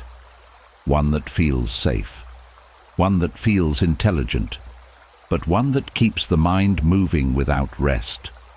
The need to be certain. It feels reasonable at first. You want to know where things are going. You want clarity. You want answers. You want to remove doubt before it grows. And so the mind begins to search. It analyzes. It predicts. It questions. It tries to connect every piece, not because it enjoys confusion, but because it fears it. Uncertainty feels uncomfortable. It feels like something is missing, something unfinished, something that needs to be fixed. And so the mind moves, constantly, trying to replace uncertainty with certainty. But here is where the problem begins. Certainty is not always available. In fact, much of life exists without it. You do not always know how things will turn out. You do not always understand why something happened. You do not always have clear answers for what comes next. And when the mind refuses to accept this, it creates motion, endless motion. It keeps searching, keeps thinking, keeps trying to reach a conclusion that may not exist yet. This is what keeps the mind unwell. Not the lack of certainty itself, but the refusal to live without it. Because when you demand certainty, the mind cannot rest until it finds it. And if it cannot find it, it keeps going. It loops. It repeats. It builds new thoughts from the same question, trying to solve something that is not ready to be solved. You may notice this at night. A simple uncertainty appears. Something about the future. Something about a decision. Something about a situation that is still open. And instead of letting it be, the mind holds on to it. It turns it over, again and again, looking for a clear answer, a final conclusion, a sense of closure. But it does not come, and so the thinking continues. This is not clarity, this is resistance. Resistance to not knowing. The Stoics approached this differently. They did not try to eliminate uncertainty. They learned to tolerate it, to sit with it, to allow it to exist without needing to resolve it immediately. This is where peace begins, not when everything is known, but when the mind no longer needs everything to be known. There is a quiet strength in this, the ability to remain steady in the presence of the unknown, to feel the discomfort and not react, to notice the question and not chase the answer, to allow things to remain open without turning them into problems. This does not mean you stop thinking. It means you stop forcing. You stop trying to reach certainty before it naturally arrives. You begin to trust that clarity comes in its own time, not through pressure, not through endless analysis, but through patience, through distance, through rest. There is also something important about how certainty is often an illusion. The mind believes that if it can think enough, it will arrive at a final answer. But even when answers come, they are rarely permanent. Situations change, people change, outcomes shift, and what once felt certain can quickly become uncertain again. So the search continues, and the mind remains in motion. But when you release the need for certainty, something changes. The motion slows, because you are no longer chasing something that cannot be held. You are simply present with what is. There is also a quiet freedom in this. You begin to feel that you do not need to know everything to move forward. You do not need perfect clarity to rest. You do not need final answers to feel at peace. You can exist in the middle of the unknown without being disturbed by it. This changes the way the mind behaves. It becomes less urgent, less reactive, less driven by the need to solve everything immediately. There is more space, more stillness, more calm, because the mind is no longer trying to close every open loop. It is allowing life to remain open, and in that openness, something steady appears, a quiet acceptance, not of confusion, but of reality. The reality that not everything is clear, not everything is known, and that this is not something to fear. It is something to live with. The Stoics did not seek certainty in everything. They sought steadiness within themselves, because they understood that the external world will always contain unknowns, but the inner world can remain calm. If you stop demanding answers from what cannot provide them yet, this is where the mind begins to heal. Not by finding certainty, but by releasing the need for it. And once that need fades, the night becomes lighter. The thoughts slow down, the questions soften, and the mind finally allows itself to rest, even in the presence of the unknown. And in that rest, you discover something important. Peace is not found in having all the answers. It is found in being okay without them. And as the need for certainty begins to soften, something more tender comes into view. Not all overthinking comes from fear or control. Some of it comes from care, a deep kind of care. The kind that wants to do things right, that wants to protect others, that wants to avoid causing harm, that wants to understand everything fully so nothing is missed. And because of that care, the mind keeps going. It replays conversations to make sure nothing was said wrong. It analyzes situations to make sure no one was hurt. It thinks ahead to prevent problems before they happen. At first, it feels like love, like responsibility, like awareness. But over time, it becomes something heavier, because care without limits becomes pressure. You begin to carry more than is yours. You begin to feel responsible for things you cannot control. You begin to think that if you just try harder, think more, understand deeper, you can prevent everything from going wrong. And the mind never stops. This is where compassion turns into self-destruction. Not because caring is wrong, but because it is not balanced. You give so much attention to everything, to everyone, to every possibility, that you forget to protect your own peace. You may notice how this shows up at night.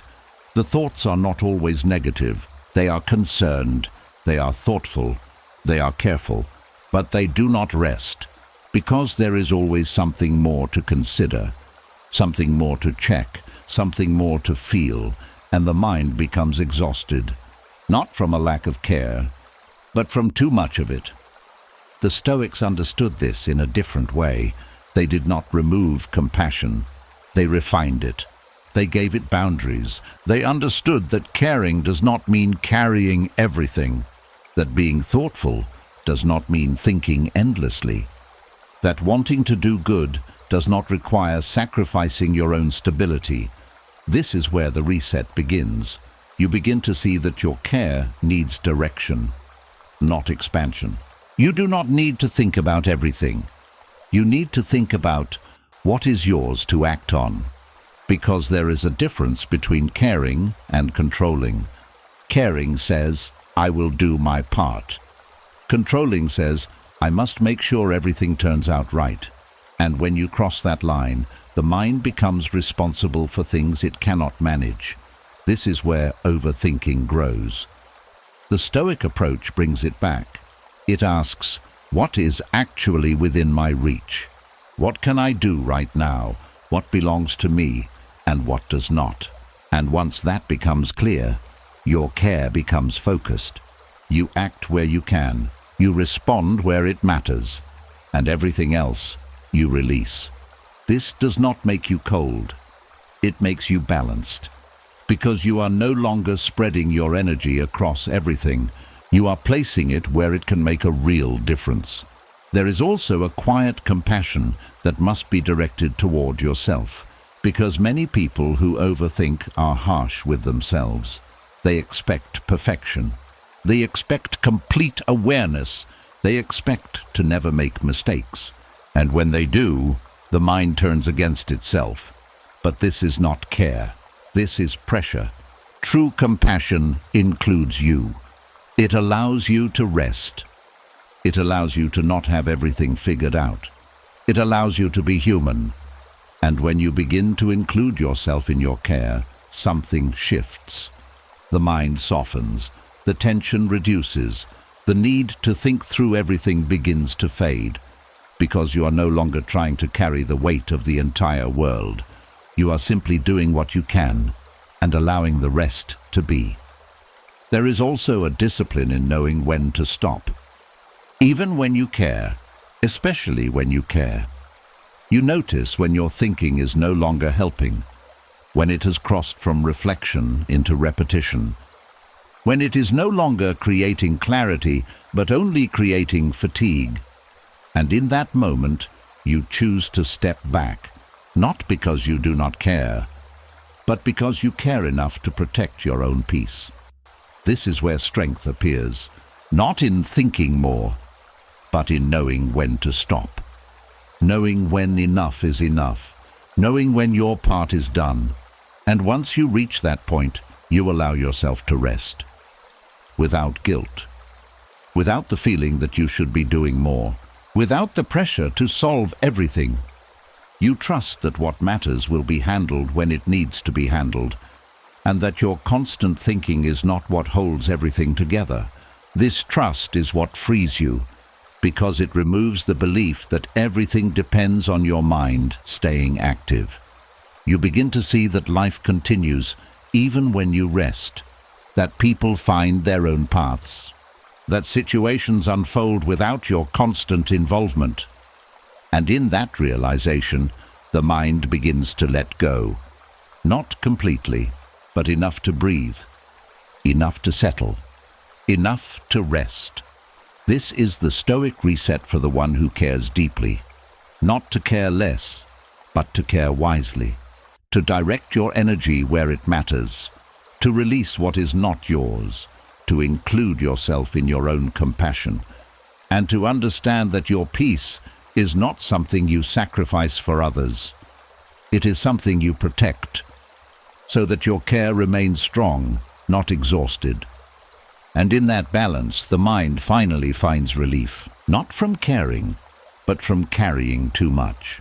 And as care begins to find its balance, something else asks to be released. Not emotion this time, not fear, not identity, but accumulation. The small, quiet build-up of everything the day has placed in your mind, because the day does not end cleanly. It leaves things open. Conversations that did not fully land, moments that felt unfinished, thoughts that were paused but never closed. And without noticing, the mind keeps them all active, like tabs left open, each one still running, each one still pulling attention. You may not feel it during the day. There is too much movement, too much noise, too much distraction. But at night, when everything slows down, they become visible, all of them. One thought leads to another. One memory opens another. One small detail pulls your attention, and suddenly you are back inside the day. This is why the mind feels crowded at night. Not because something new is happening, but because nothing was closed. Everything was left running. The Stoics understood this in a simple but powerful way. They did not carry the entire day into the night. They reviewed it, and then they ended it. There is a difference. Reviewing brings clarity. Carrying creates weight. And most people confuse the two. They believe they are reflecting, but they are actually reopening. They are not closing the day. They are continuing it. The Stoic approach is different. It is deliberate. It is calm. It looks at the day without stepping back into it. You begin by acknowledging what happened. Not every detail, not every moment. Just the key parts. What stood out. What mattered. What needs to be seen. And as you do this, you keep your distance. You do not relive, you observe. This is how you begin to close the first tab. You see it clearly. You take what is useful, and then you let it go. You do not keep it open. Then another appears. A conversation. Something you said. Something you wish had gone differently. Again, the mind wants to replay it, to adjust it, to fix it. But instead, you stay steady. You acknowledge it. You understand it, and you close it. Not by solving it completely, but by recognizing that it is finished. This is the shift. You stop treating every open thought as something that must remain active. You begin to decide, this is done, this is over, this belongs to today. And once that decision is made, you do not return to it. You allow it to stay closed. There is also something important about how you close these mental tabs. You do not slam them shut. You do not force them away. You close them with understanding, with acceptance, with clarity. Because force creates resistance, but clarity creates release. You begin to notice that many of the thoughts you carry do not need to be carried. They only feel active because you have not given them an ending. And once you do, the mind begins to quiet, one by one. Less noise, less tension, less movement, until what remains is space. There is also a deeper layer to this. Some tabs stay open not because they are unresolved, but because they are tied to emotion. A feeling that was not processed. A moment that left an impression. And instead of closing it, the mind keeps it open. But the Stoic way is not to ignore emotion, it is to acknowledge it. To feel it without extending it, to allow it to exist without turning it into a story. And once it is seen, it softens, and once it softens, it closes. This is how emotional weight is released, not by pushing it away, but by not holding on to it. You also begin to see how unnecessary it is to carry everything. The day is full of moments, but not all of them need to be kept. Not all of them need to be reviewed again. Not all of them deserve space in your mind at night. You become selective. You choose what matters, and everything else you let pass. This is where mental clarity grows, not from thinking more, but from holding less. And over time, this becomes natural. The end of the day is no longer a continuation of thinking. It becomes a closing, a quiet completion. You finish what needs to be finished. You release what does not. You step out of the day and into rest.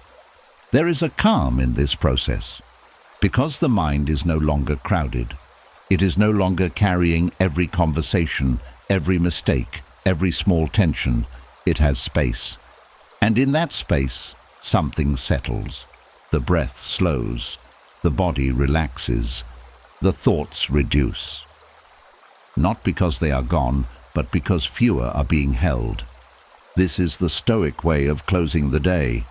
Not by solving everything, not by understanding everything, but by ending what is already over, and allowing the mind to rest without unfinished weight. And as the final tabs close one by one, the night becomes quiet, not empty, but clear. And in that clarity, rest comes naturally, not forced, not chased, but allowed. And as the mind learns to close what is already finished, another weight begins to fall into view. Not from what happened, but from what you believe you must carry.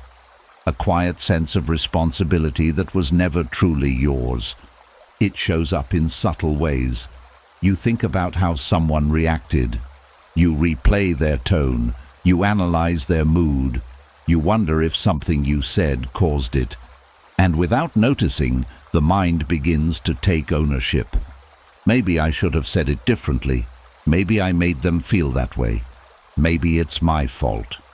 And just like that, you pick up something that does not belong to you.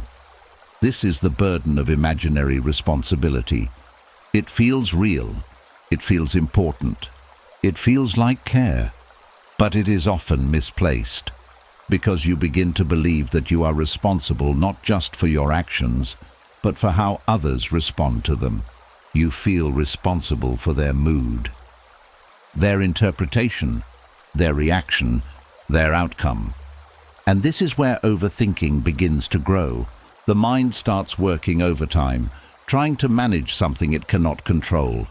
It tries to predict how others will feel. It tries to adjust past moments. It tries to prepare for every possible reaction. And in doing so, it becomes exhausted, because it is carrying too much. The Stoics were very clear about this. You are responsible for what you do, not for how it is received. You can speak honestly. You can act with intention. You can choose your behavior. But once it leaves you, it enters someone else's world. Their perception, their emotions, their experiences. And those are not yours to control. This is where the confusion begins. Because caring about others can easily turn into feeling responsible for them. You want them to feel okay.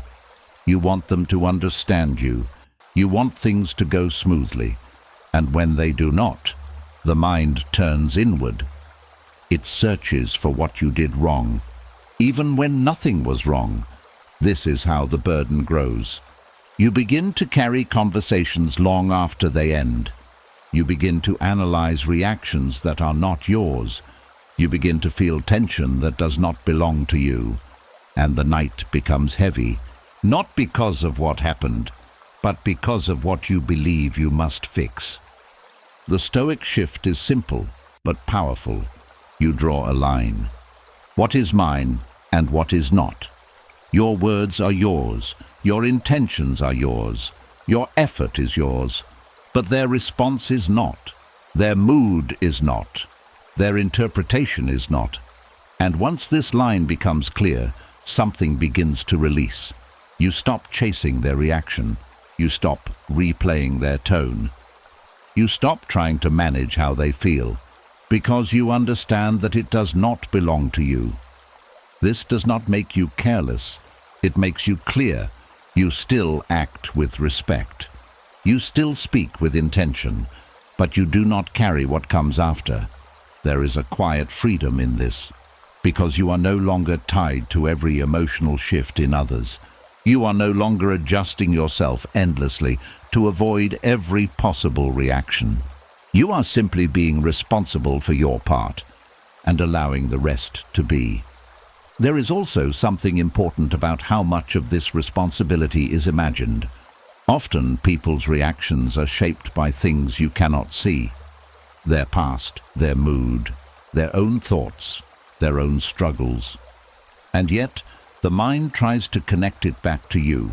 It assumes ownership, it builds a story, and then it carries the weight of that story.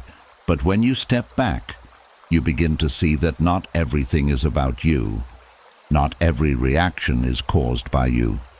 Not every mood is yours to fix. And this realization lightens the mind, because you are no longer trying to solve something that was never yours. You begin to move through interactions differently, less tense, less careful in a fearful way, more grounded, because you are not trying to control what cannot be controlled. You are simply showing up as yourself. And when the moment ends, you let it end. There is also a deeper trust that grows from this, a trust that others can handle their own responses, that they can process their own emotions, that they do not need you to manage everything for them. And this trust removes the pressure, because you are no longer trying to carry two sides of every interaction. You are only carrying your own. And that is enough. The mind begins to rest. Not because everything is perfect, but because you are no longer holding on to what is not yours. The conversations end when they end. The reactions stay where they belong. And the night becomes lighter, because there is less to carry, less to analyze, less to fix. This is the release, not from caring, but from over-carrying, from taking responsibility for things that were never yours. And once that weight is set down, something quiet returns. A sense of ease, a sense of space, a mind that is no longer burdened by imagined responsibility. And in that space, you finally begin to feel what it is like to be responsible only for yourself and nothing more. And as the weight of imaginary responsibility begins to fall away, something else quietly comes into focus. A habit that looks like wisdom, but can slowly turn against you. Reflection. At first it feels like growth. You look at your day, you think about your actions, you try to understand yourself better. And for a moment it brings clarity. It helps you see patterns, it helps you adjust, it gives you direction. But there is a point where reflection changes. It stops guiding you and starts consuming you. You may notice how it happens. The mind looks at a moment, and instead of understanding it once, it returns again. It turns it over from different angles. It questions it. It adds more layers. It tries to go deeper, even when there is nothing new to find. And slowly, clarity disappears. Not because the answer is not there, but because the mind has gone too far. This is where reflection becomes self-consumption. You are no longer observing. You are circling. The same thought again and again without resolution. You begin to feel confused, uncertain, disconnected from what was once clear, because the mind has moved beyond understanding into over-analysis. The Stoics were careful with this. They valued reflection, but they also knew its limits. They understood that reflection has a purpose: to see clearly, to learn, to adjust. And once that purpose is complete, it must end, because beyond that point, it no longer serves you. It only creates noise. There is a quiet signal that tells you when you have crossed that line. At first, reflection feels calm, steady, focused. But when it becomes excessive, the tone changes. It becomes restless, heavy, uncertain. You stop gaining insight, and you start losing it. This is the moment where the mind is no longer helping you. It is feeding itself. You may feel like you are being productive, like you are going deeper. But in reality, you are moving further away from clarity. Because true understanding is simple. It does not require endless thinking. It appears clearly, and then it stays. When something needs to be learned, it does not need to be repeated 100 times. Once is enough. But the mind, when it is not satisfied, keeps going. It searches for more meaning, more explanation, more certainty. And in that search, it creates confusion. This is where the Stoic discipline becomes important. You learn to stop, not because you do not care, but because you recognize that more thinking is no longer useful.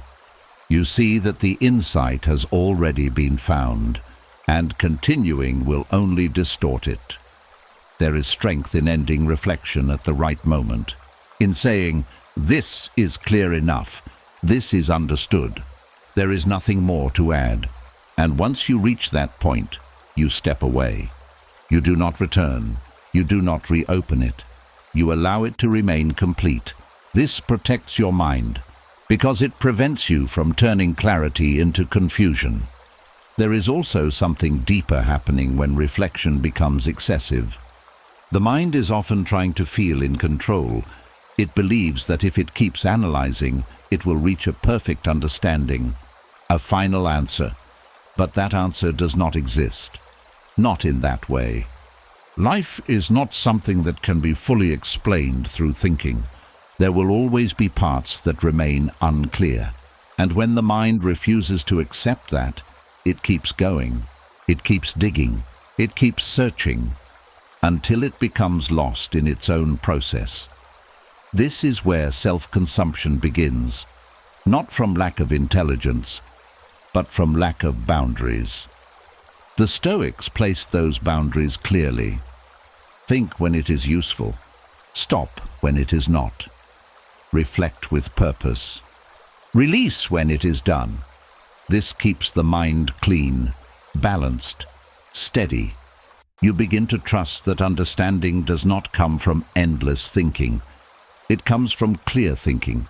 And clear thinking does not require repetition. It requires presence, attention, and then release. You also begin to notice how much lighter the mind feels when you stop at the right moment.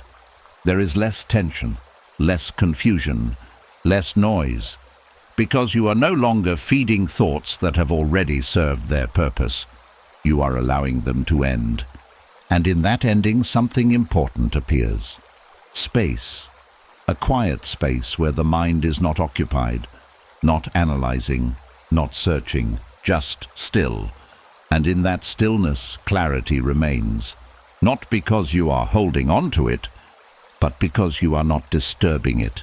This is the difference between reflection that guides you and reflection that consumes you. One leads to understanding, the other leads to confusion. And once you learn to recognize the difference, you begin to choose differently. You reflect, you learn, and then you stop. Without fear, without the need to go further, because you trust that what needed to be seen has already been seen. And in that trust, the mind finally rests, not because it has stopped thinking, but because it has stopped overusing thought. And that is where true clarity lives. And as the mind learns to stop consuming itself, something deeper begins to settle into place. A quiet realization that changes how you experience the night. Life does not need to be complete for you to rest. There is a subtle pressure many people carry without noticing, a belief that before you can truly relax, everything must be in order, every problem solved, every question answered, every situation resolved. And because life never fully reaches that state, the mind never fully rests. It keeps checking, keeps searching, keeps holding on, as if peace is something that arrives only when everything is finished. But nothing in life is ever fully finished. There will always be something open, a goal not yet reached, a situation still unfolding, a question still unanswered. And if your rest depends on closing all of it, you will always be waiting. This is where the Stoic lesson becomes clear. Peace does not come from total resolution. It comes from inner steadiness, a steadiness that does not depend on everything outside being perfect. You begin to see that the need for completion is not coming from life itself. It is coming from the mind. The mind wants closure. It wants certainty. It wants everything to make sense. But life does not follow that structure. It moves. It changes. It remains open. And when you stop demanding that it be otherwise, something shifts. The tension begins to fade. You no longer feel like you have to finish everything before you can rest. You allow things to remain where they are, unfinished, unclear, in progress. And you do not carry that as a burden. There is a quiet strength in this, the ability to lie down at night and not try to solve your entire life, to allow questions to exist without chasing answers, to allow situations to remain open without forcing closure. This is not carelessness. It is balance. You are not ignoring your life. You are simply choosing not to carry all of it at once. There is also a deeper trust that begins to form. A trust that life continues even when you are not thinking about it. That progress happens even when you are resting. That clarity arrives when the mind is not forcing it. You begin to see that your constant thinking is not what holds everything together. And once that belief softens, the mind begins to let go. Not completely, but enough. Enough to breathe, enough to settle, enough to rest. You may notice how different it feels when you stop trying to finish everything. The body relaxes, the breath slows, the thoughts lose their urgency, because there is nothing left to chase, nothing that must be completed in this moment. You are simply here, and that is enough. The Stoics practiced this kind of rest. They did what they could during the day. They acted with intention, they reflected with clarity, and when the night came, they stopped. Not because everything was perfect, but because their role for that moment was done. They did not carry the unfinished into their sleep as a burden. They allowed it to remain where it belonged, in the flow of life. This is where peace becomes real. Not when everything is resolved, but when you are steady within the unresolved. When you can sit with open questions without tension. When you can face uncertainty without fear. When you can allow life to remain incomplete and still feel calm. There is a quiet freedom in this, because you are no longer waiting for a perfect moment to rest. You are no longer tying your peace to conditions that may never be fully met. You are simply allowing yourself to be at ease, as things are. And in that allowance, something shifts. The mind becomes quieter, not because it has no thoughts, but because it is no longer chasing them. The night becomes softer. Not because everything is solved, but because nothing is being forced. You begin to feel a kind of calm that is not dependent on answers, a kind of rest that does not require completion. And that calm stays with you, because it is not built on external resolution, it is built on internal steadiness. And once that steadiness is there, everything changes. You move through life differently, with less pressure, less urgency, less need to control every outcome. Because you know that peace is not something you earn by finishing everything. It is something you allow, even when things remain unfinished. And in that understanding, the night finally becomes what it was always meant to be. Not a place to solve your life, but a place to rest within it, just as it is. And as you begin to rest without needing everything resolved, something subtle begins to reveal itself beneath many of your nighttime thoughts, something that feels like reflection, but carries a different energy, a quiet pull toward tomorrow. It does not always appear clearly. It hides inside familiar thoughts. It sounds like planning. It feels like preparation. It looks like reflection. But if you listen closely, there is tension underneath it, a concern about what is coming. This is where night overthinking often disguises itself. It presents as thinking about today, but it is actually worrying about tomorrow. You may notice how a simple thought about something that happened earlier begins to shift. It starts with what was said, then it moves to what it means. Then it reaches forward into what might happen next.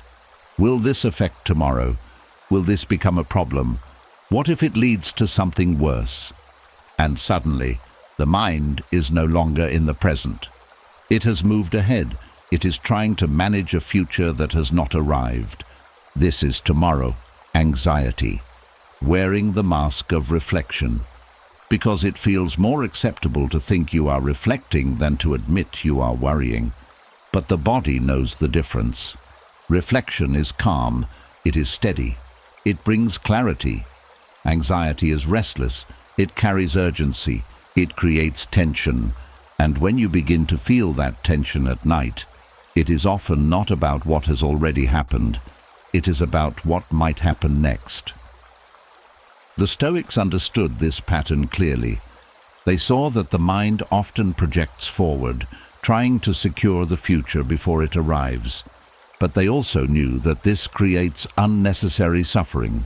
Because you are reacting to something that is not real yet, you are carrying the weight of tomorrow, tonight. And that weight is heavy, because it is uncertain, because it is open, because it cannot be controlled from where you are. You may notice how the mind tries to solve it anyway. It runs scenarios, it builds outcomes, it prepares responses, as if thinking enough will remove the uncertainty. But it never fully does, because tomorrow is not something you can fully enter from today. And the more you try, the more restless the mind becomes. This is where the Stoic shift becomes powerful. You begin to recognize the difference between reflection and projection. You see when the mind is looking at what happened, and when it has moved into what might happen. And in that awareness, you create a boundary. You allow reflection, but you stop projection. You do not follow the thought into tomorrow. You do not build scenarios. You do not rehearse what has not happened. You return to where you are. Here. Now. Because this is the only place where your influence exists. There is also a quiet truth in this. Tomorrow does not need to be solved tonight. It will arrive in its own time. And when it does, you will meet it with the clarity of that moment, not with the confusion of imagined scenarios.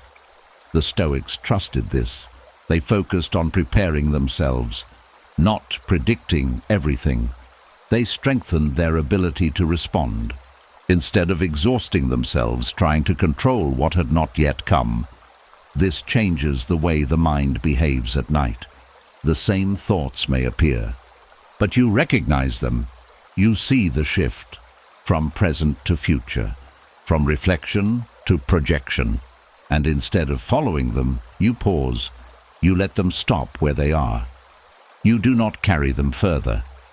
There is also something calming about accepting that the future is not meant to be fully known. That uncertainty is not a threat.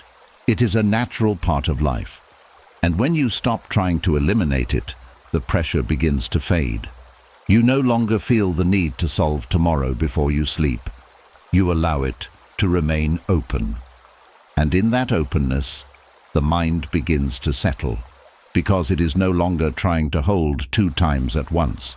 It is no longer stretched between what was and what might be. It is simply present. And in that presence, something quiet returns. A sense of ease. A sense of space. A sense that you do not have to carry the future into this moment. You can leave it where it belongs, ahead of you, not inside you. And once you begin to practice this, the night changes. The thoughts still come, but they do not lead you forward into worry.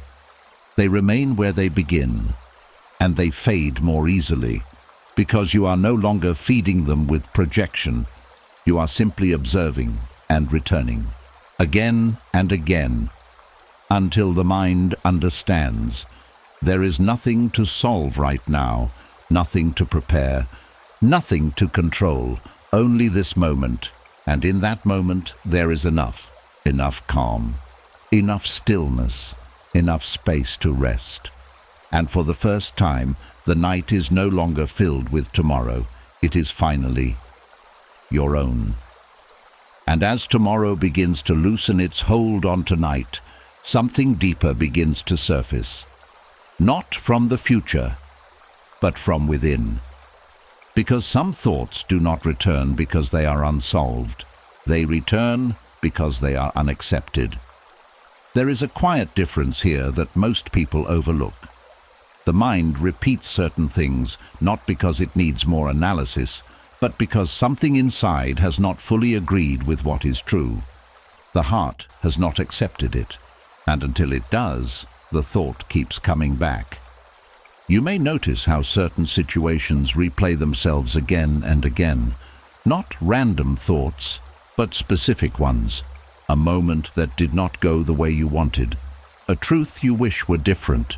A reality you are still resisting. And no matter how many times you think about it, it does not settle. Because the issue is not understanding, it is acceptance.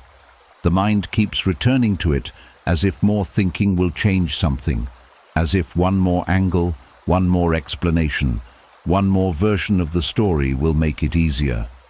But it never does, because the truth underneath it has not been allowed. This is where repetition is born, not from lack of intelligence, but from emotional resistance. The Stoics saw this clearly. They understood that suffering often comes not from what happens, but from the refusal to accept that it happened. The mind says, "This should not have been this way." This is not fair. This is not how it was supposed to go. And so it keeps returning, trying to rewrite something that is already fixed in reality. You may feel this as tension, a tightness that does not release, a thought that does not complete, a feeling that stays just beneath the surface, because something inside is still saying no. No to what is, and until that changes, the thought does not leave. This is where Stoic honesty becomes powerful, not intellectual honesty, emotional honesty, the willingness to face what is true without trying to soften it, change it, or escape it. You begin to ask yourself quietly, what am I not accepting? What part of this reality am I still resisting? And when you ask this without judgment, something begins to open. You may realize that you are holding on to an expectation, that things should have been different, that someone should have acted differently, that you should have known more, and underneath all of it is resistance. This is the point where the shift begins, not by thinking more, but by allowing what is already real. You say it clearly, even if it feels uncomfortable. This happened. This is how it went. This is what is. No adjustment, no rewriting, no negotiation, just truth. At first, this may feel heavy, because acceptance is not always soft. It does not always feel good. It simply feels real. But once it is allowed, something changes. The tension begins to release, because the mind no longer has to keep returning to it. It no longer needs to argue. It no longer needs to search for another version. The truth has been seen and accepted. This is where repetition ends, because the mind only repeats what the heart has not allowed. Once it is allowed, the loop breaks. There is also something freeing in this. You stop trying to fix what cannot be changed. You stop trying to understand something that does not need more explanation. You stop trying to create a version of reality that feels easier. You simply stand in what is, and from that place, something softens. Not the event itself, but your relationship to it. The weight reduces, the emotion settles, the thought loses its urgency, because there is nothing left to resist. This does not mean you agree with everything that happened. It does not mean you approve. It means you stop fighting reality. And that changes everything. The Stoics did not seek comfort through denial. They found peace through acceptance. They saw that once something is real, the only way forward is through it, not around it, not against it, but through it. And once you move through it, the mind no longer needs to return. It has nothing left to resolve, nothing left to change, nothing left to resist. This is where calm begins, not from solving, but from allowing. You begin to notice how the same thoughts that once felt heavy now pass more easily, not because they disappeared completely, but because they are no longer charged. They are no longer carrying resistance. They are simply memories. And memories do not need to be repeated when they are accepted. This is the quiet release, the end of the loop. The moment where the mind stops returning to the same place. Not because it cannot, but because it no longer needs to. And in that stillness, something returns. A sense of peace that does not come from changing the past, but from finally allowing it to be what it is, and nothing more. And now something is different, not outside, but inside. The noise that once felt endless has slowed. The thoughts that once pulled you in every direction no longer carry the same weight, because you've seen them clearly. You've learned that not every thought needs an answer, that not every memory needs to be reopened, that not every fear deserves your attention. You've seen how the mind confuses uncertainty with danger, how it chases control through endless thinking, how it carries what was never yours to hold. And more importantly, you've learned how to stop, to observe without obeying, to reflect without consuming yourself, to care without carrying everything, to rest without solving your entire life first. This is the reset, not a trick, not a temporary calm, but a shift in how you relate to your own mind. You are no longer inside every thought. You are the one who sees them, and that changes everything. Tonight, you don't need to finish anything. You don't need to explain yourself to anyone. You don't need certainty. You don't need control. You only need to return to stillness. So when the mind begins again, and it will, remember this: you don't have to follow.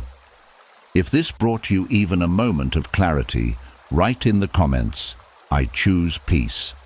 That one line is more than words. It's a decision.